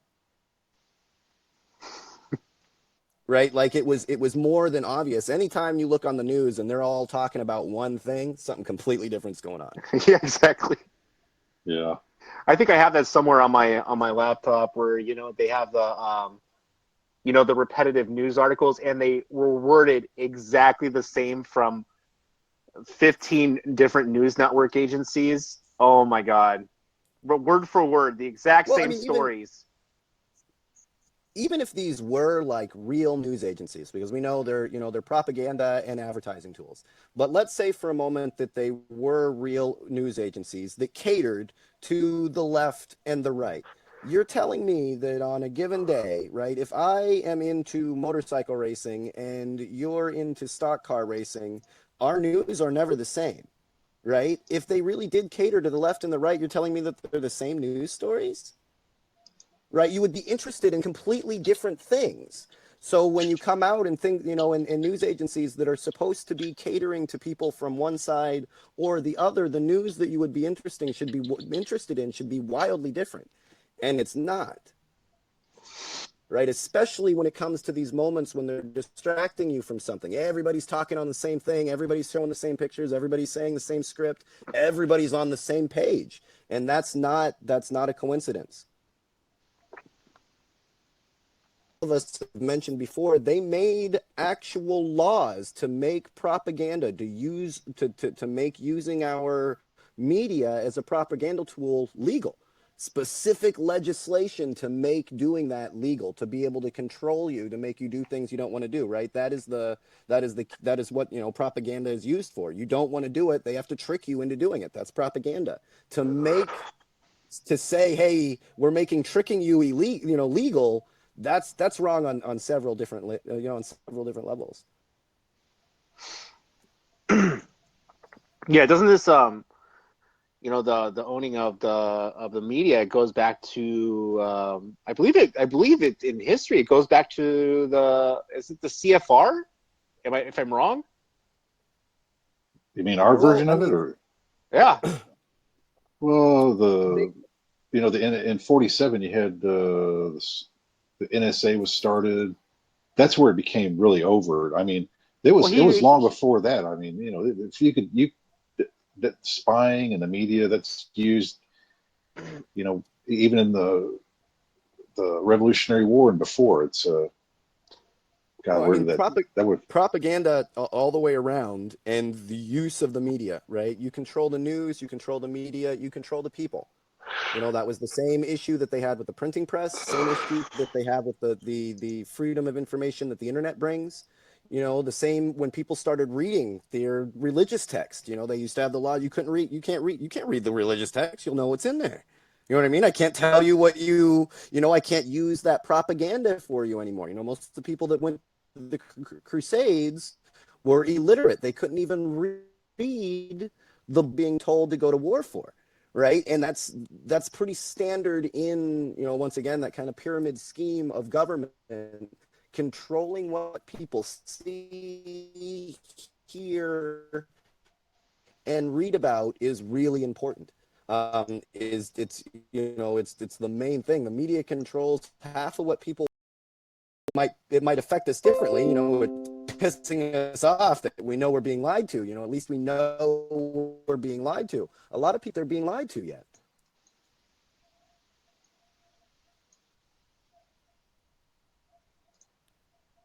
A lot of people don't have any idea. They're completely oblivious to it. Oh yeah. It's amazing because you would think intuitively or naturally you would know some kind of feeling that you would know by now something's wrong. You'd think. You may not know exactly what it is. You're still, confused or whatever, but you would have to know something's wrong. Well, not only that, what happens to some, a lot of people is that they're aware that there's something wrong, and then they don't know what to do about it, so they just go on about their days, Yeah, it's too hard. If I was still working, I wouldn't have time to really look into a lot of things like I do now. There's no way. You don't have time when they force you into a 60-hour week. Yeah, welcome to my world. yeah, unless you're in the news business. But otherwise, yeah, it's like, who's got the time?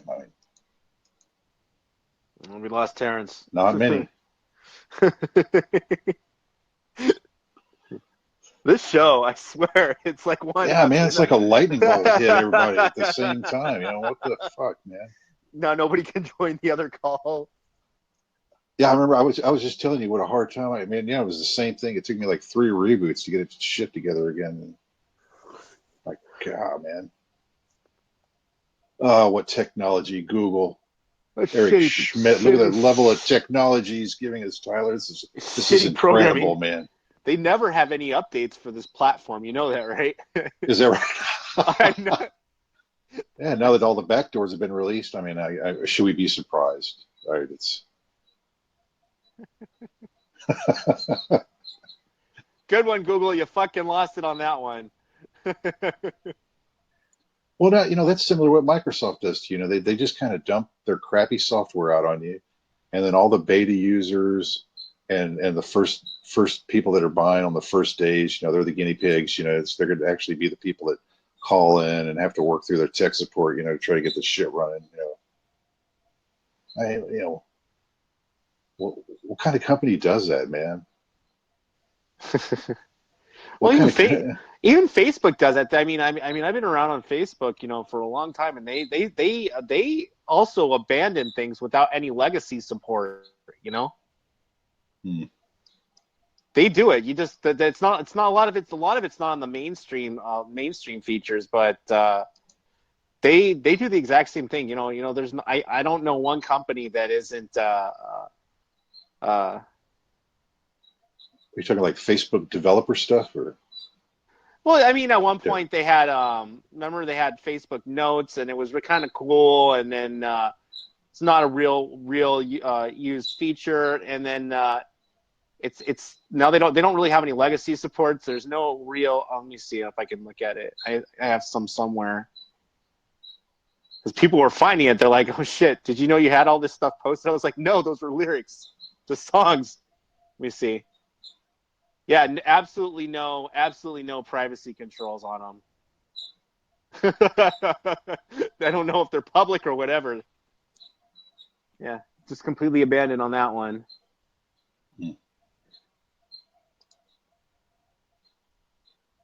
Yes.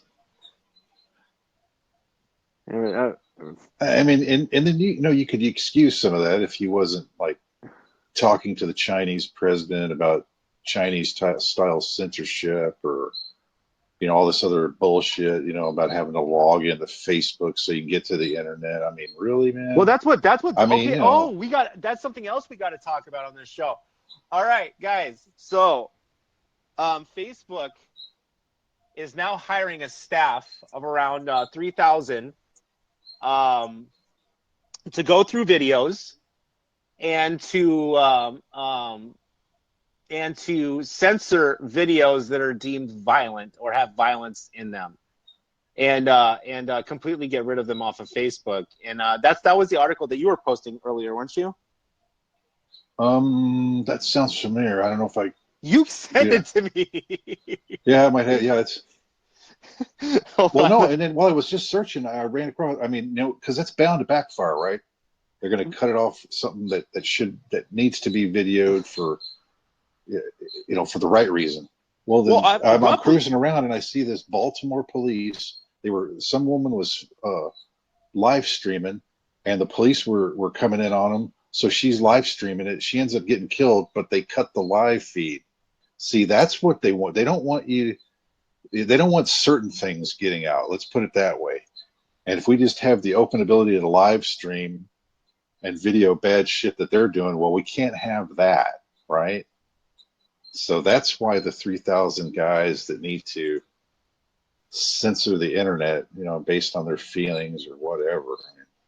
Well, not only that, they want, you know, Mark Zuckerberg wants you guys, you the viewer, to only view the internet through Facebook. Right? That part's true. I know that's out there. Yeah, he said that.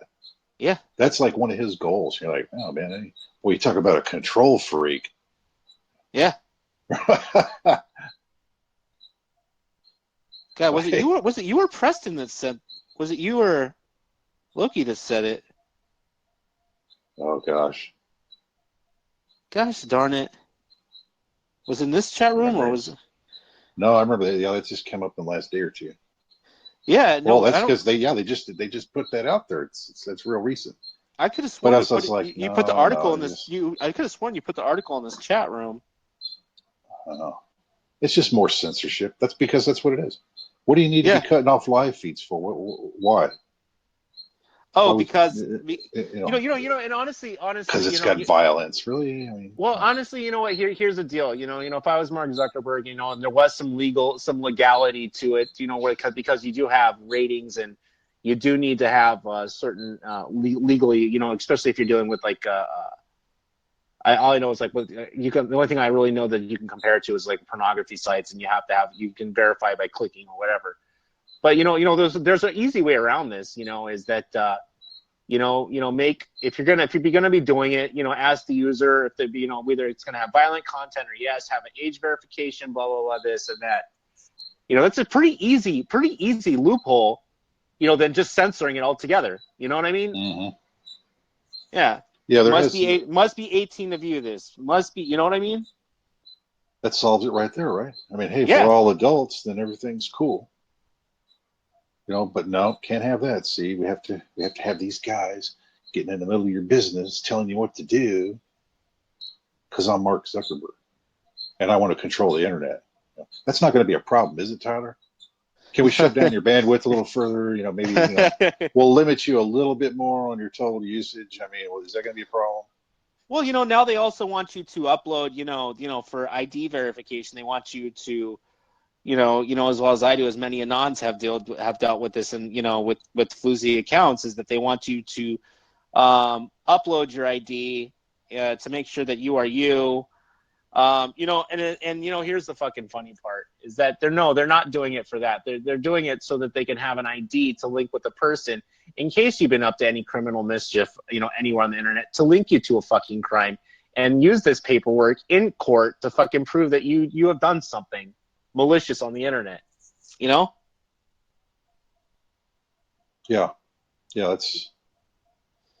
It's branched out. It's like, hey, we're Facebook, and what they essentially, their mission statement, their original mission statement was to interconnect people with the rest of the world. Okay, yeah, you really haven't done that, Zuckerberg. What you've done is created more censorship. You got a lot of people.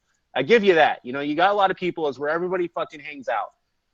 But you've gone farther from that. You fucking sold out.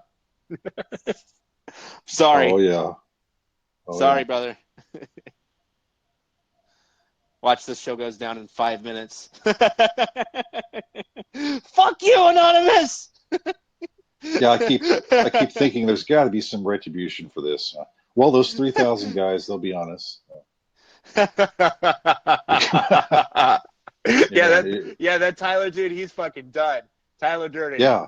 He was getting ready to get violent. We know pre-crime when we see it, so he shut his live stream down. Yeah, I'd be like Zuckerberg. You need to look for Fight Club. That's where you find me. I'm not even a real person.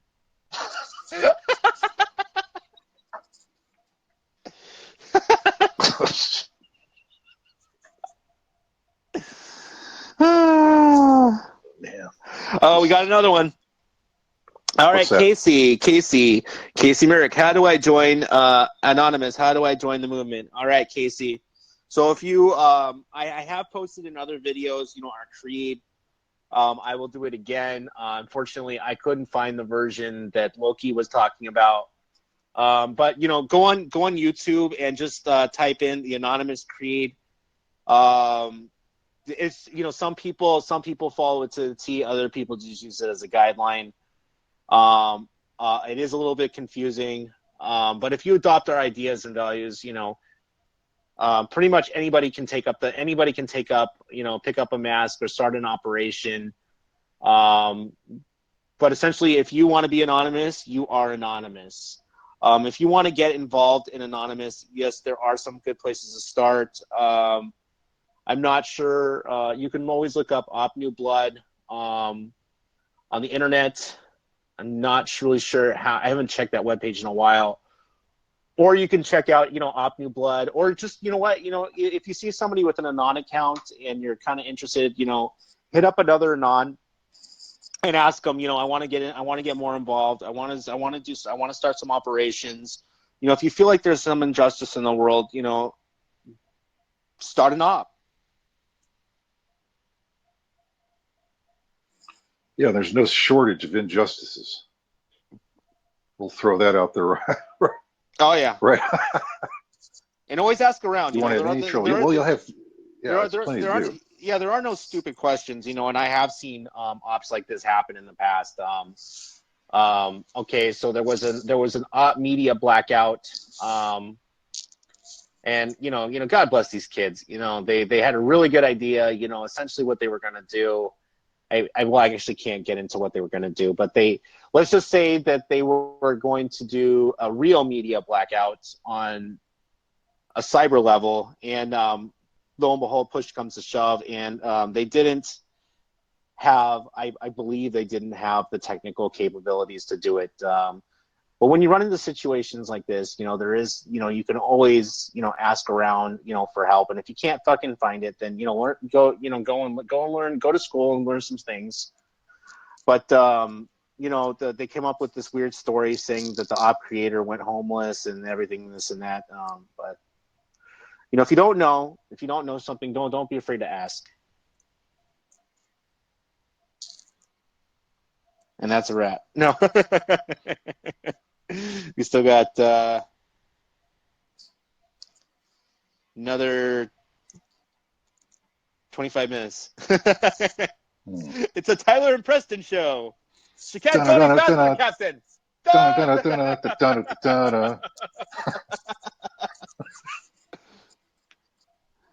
Oh God! But we do have some good guests. Hypothetically, that are going to be coming up in the next few weeks.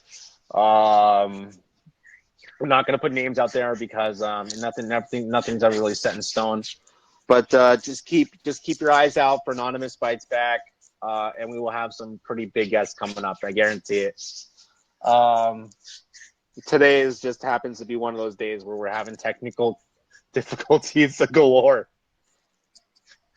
Oh man, that's too bad too, because Eric was on a roll, man. I mean, and that's just how that guy is. That's exactly how he is and how he talks, man. He's really easy to get along with. Serious about what he's doing. Yeah. Oh, Casey. The Sony hack was done by a subgroup in Anonymous. They were called Lulsec.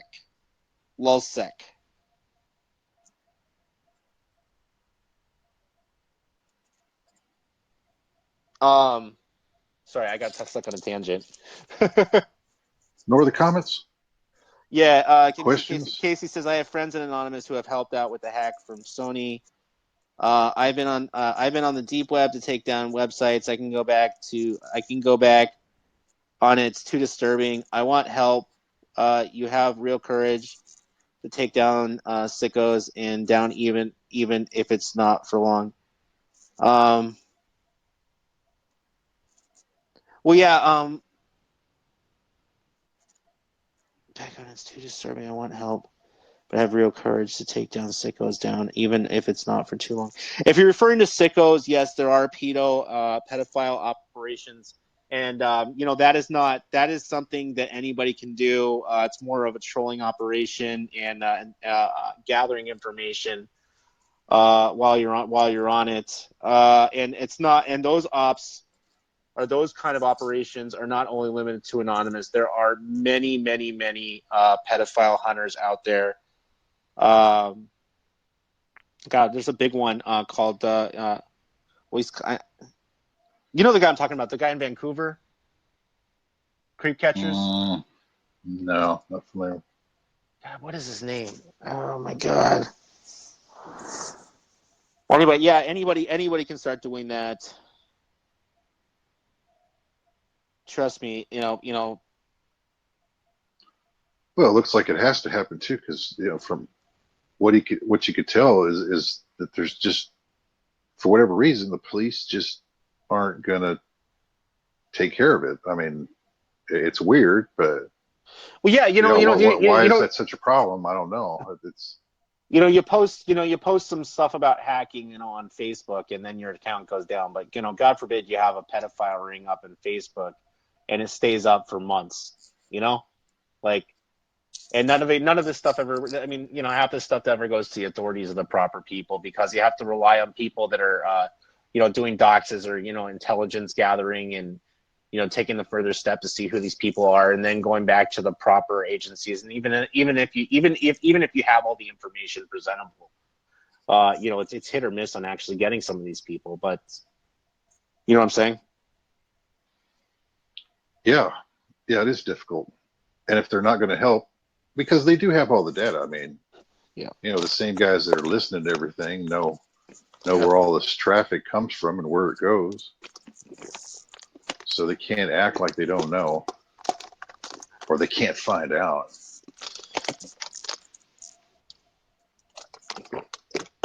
Yeah, it's just one of those sick reminders of all these weird agendas that are going on. Well, I don't know. I don't want to have to pull it back to the elite and all the weird stuff that they're okay. Remember there was a lot of rumors saying, that the elites were and these weird secret societies were okay with pedophilia. Kind of what you're saying, Facebook, when you keep pedophile rings up. Yeah, it's all what you might call anomalies like that to tell you what's really going on. It's like, wait a minute, nobody in their right mind with any amount of class or morals would go for that, right? That's crazy. And then there it is. I was going to say, hey, there's a guy. This has been on AJ, Infowars. There's a Ronald Bernard. He's I think he was a Netherlands banker that's come out about all the weird stuff he saw. He was a banker in the making on the way up. Yeah. And then they started showing him all this weird stuff, and it got to the full blown weirdness, and it messed him up. There's up on Infowars with him translated, but yeah, man, it just sounds too improbable, but it looks like that's what they're into. Yeah. I think it was God, even there's some actors that were even talking about this. I think it was Corey Haim or Corey Feldman was talking about weird shit like this in the movie industry with young kids involved in the music industry or the movie industry. Yeah, it's going on. There's I'm not sure if it was Michael Schenker. I think he was one of the guitarists for the Scorpions. There's a YouTube clip of him talking about how he paid money to go to a snuff party and the things that were going on there. And you're just like, whoa, wait a minute. You just think, man, the cops are going to be on him like stink on shit. Nothing ever happens, man. See, they can even tell you what they're doing, what's going on. And it's just okay. Yeah, I've never seen anything like it. I remember hearing back in the early days of I only heard rumors of it. Was the early days of when I was introduced into Tor in the deep web. Was Red Rooms. I'm not sure if they ever existed, but I'm almost positive somebody did have one. You're not sure about what a Red Room is? No, I could imagine. Yeah, essentially it's a porn room or live cam or live murder videos, live murder. Oh wow! Yeah, pay-per-view. Do you guys ever listen to YT Cracker? Yes, we did use a lot of YT Cracker's music for the intro when we were starting the show. Yeah, I'm very familiar with them. The Anti-Sec song is actually pretty dope.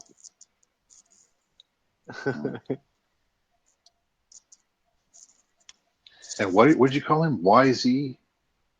A YT Cracker. YT Cracker. Yeah.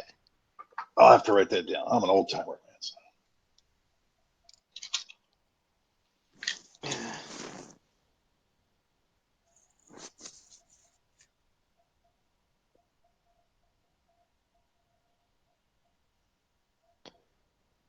Like 8mm.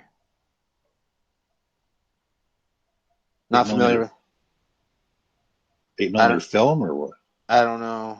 I'm not familiar with it. I really hope for a mega hack on the TV network stations in the Netherlands. There was a group, speaking of hacking TV and stuff like that, there was a group, and I'm not sure if they're around. They used to speak in depth about broadcast hacking, and I think they were called Garage for Hackers, and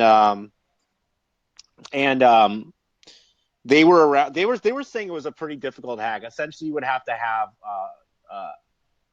They were saying you could do a man-in-the-middle attack, but essentially what it boils down to, when I was looking into some of the schematics of how it would work, you would have to have a guy on the inside from the broadcasting room trying to do something. It was a lot more complicated than they were making it seem.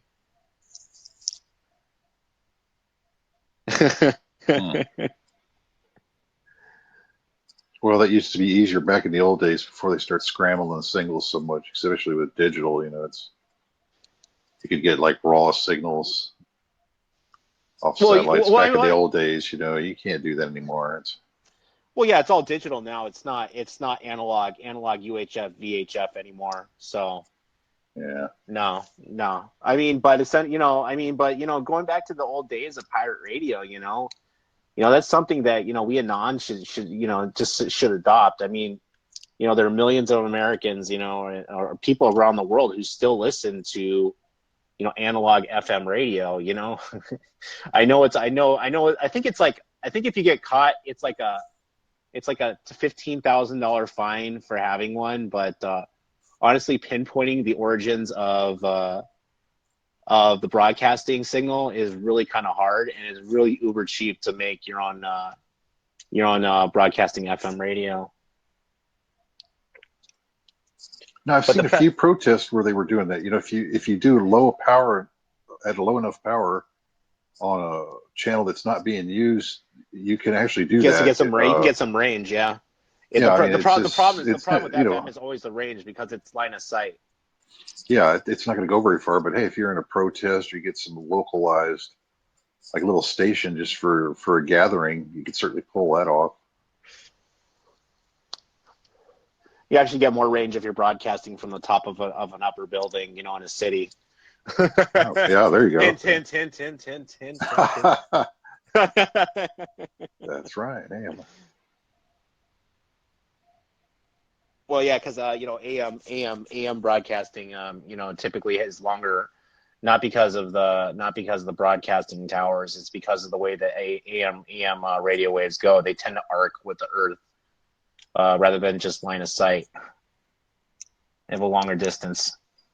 Yeah.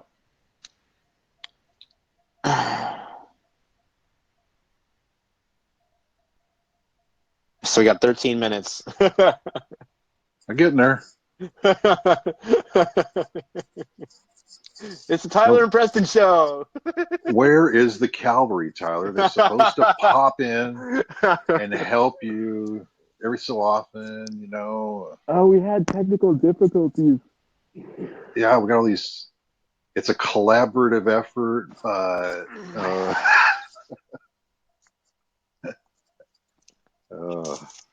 It does. It takes time. It happens.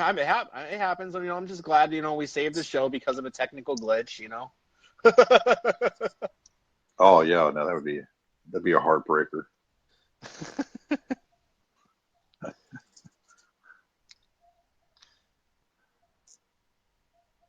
I still remember when we got hacked.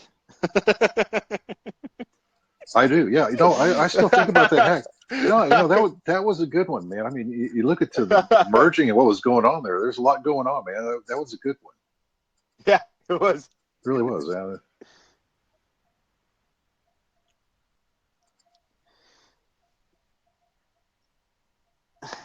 No.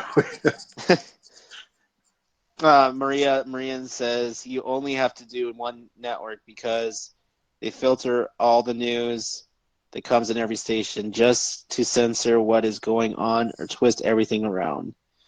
Oh, what do you think about healthcare? We forgot to talk about that. All right, so Obama, so they repealed Obamacare, and they have these people, a lot of people that are dependent on Obamacare to get their medical needs and everything like that. But all right, there really is no easy answer. Okay, is it good? Is it constitutional? No, not at all. Not according to our United States Constitution. Not at all. Was it a bad idea in the first place? Yes, because Obamacare. Don't get me wrong. Whether it was Obamacare or Romneycare, Republican or Democrat, you were going to get the same thing. You were going to get government issued or government plans to get health care. So either it was designed to fail, knowing that insurance companies would jack up their rates and premiums because they knew that there would be government involvement, of course. But that's not a solution to the medical industry that's going on. A solution would be to how should I say this? How should I say this nicely? You shouldn't have to pay all of your life savings to stay alive. Essentially, what they should do is, I think, is just make healthcare 100% free. I'm sorry, I know that people need to go to, you need to go to the hospital, and people go, doctors need thousands of hours of training and schooling. But when it comes down to what you're actually doing in the field, and that money is always a limiting factor on keeping somebody alive or getting a heart transplant or getting the medications, is to keep all of that out, because essentially what you're doing is this is life or death. I mean, if a guy doesn't have his asthma inhaler, if a guy doesn't get a heart transplant or gets a surgery on his heart, he's gonna fucking die. And if he can't pay the fucking bill or pay for the fucking surgery, he's gonna die as well. Yeah, that's why, if from a moral standpoint, the socialist, full payer socialist healthcare is better, because at least your heart's in the right spot, everything's getting paid for. Yes, and there's not this corporate greed and fascist, healthcare like what we're getting into going on. You will be taken care of. The way we're doing it, the costs go up. Some fat cat's making all the money, all these, HMO, management companies and all this bullshit. And so what do you see from a corporate standpoint? Hey, you're costing them money. Well, we're going to give you less so that we make more. That's what they're going to do. It's a bottom line now, and you're not part of the equation. So yeah, who wants fascist healthcare? That's like the shittiest thing they could have done for you. Well, it's and it even goes down to the medications.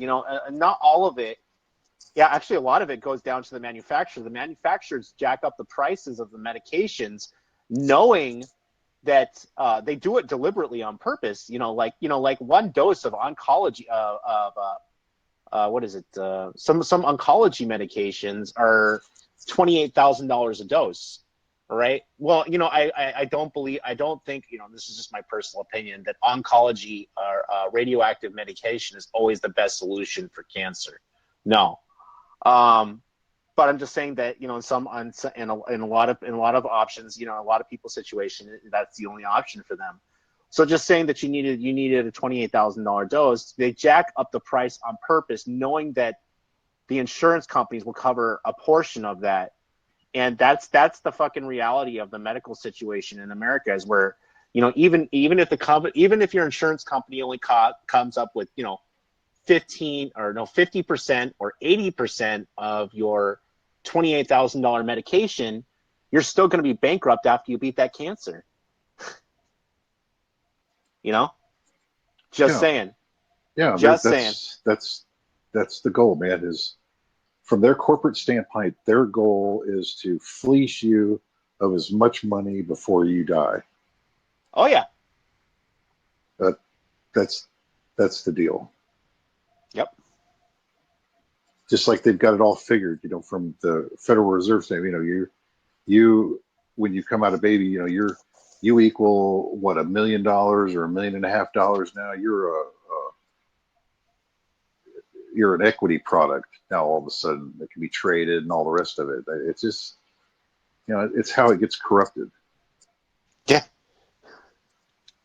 You know what's funny is that they have the Hep C, the new Hep C vaccine. God, I don't remember what it's called. It's not the vaccine. It's the new medication, Havarti, and Havarti costs about $90,000 here in the U.S. That same medication in India, $900. Just saying. Yeah.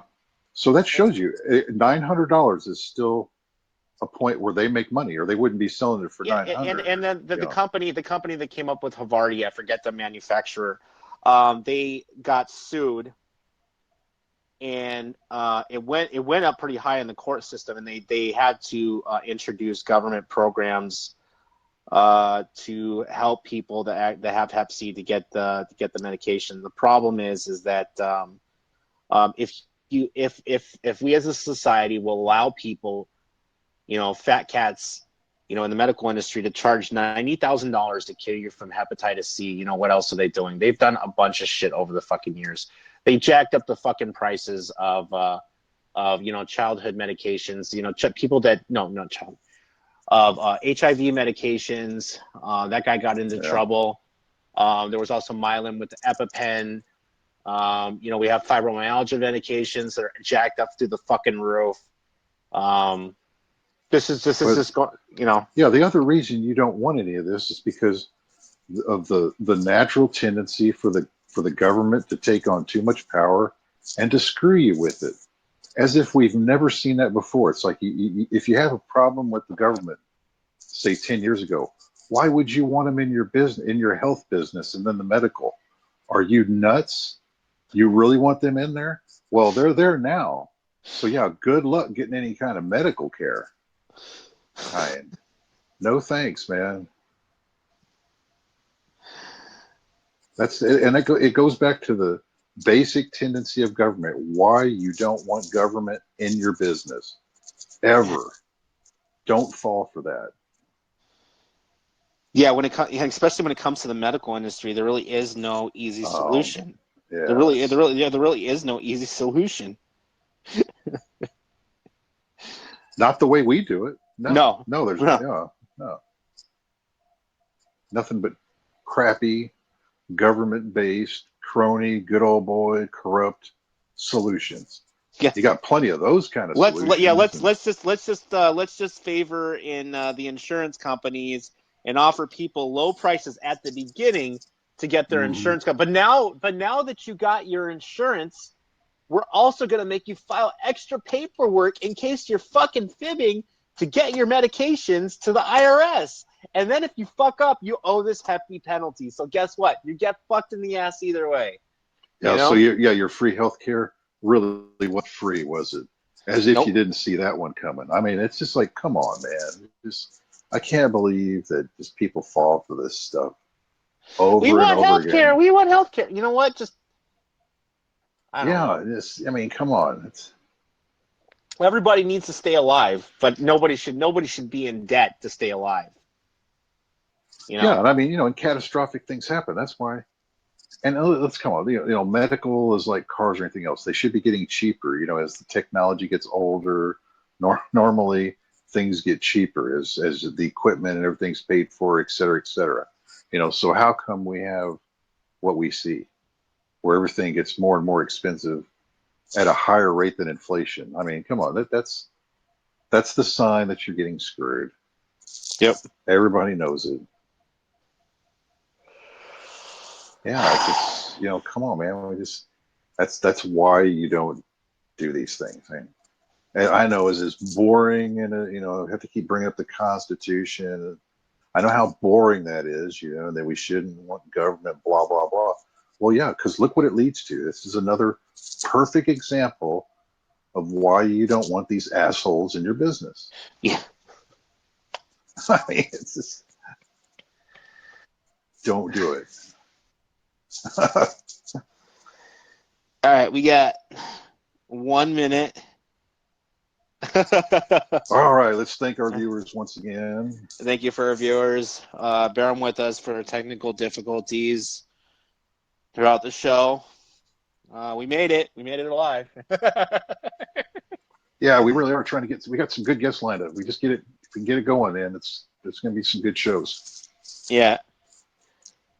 So stay tuned. We're going to have some awesome guests in the future lined up. Hopefully not with any technical difficulties. That was a really weird one. Yeah, we lost a lot of folks on this. It's okay. It happens. We managed to save the show. It's good. All right. And,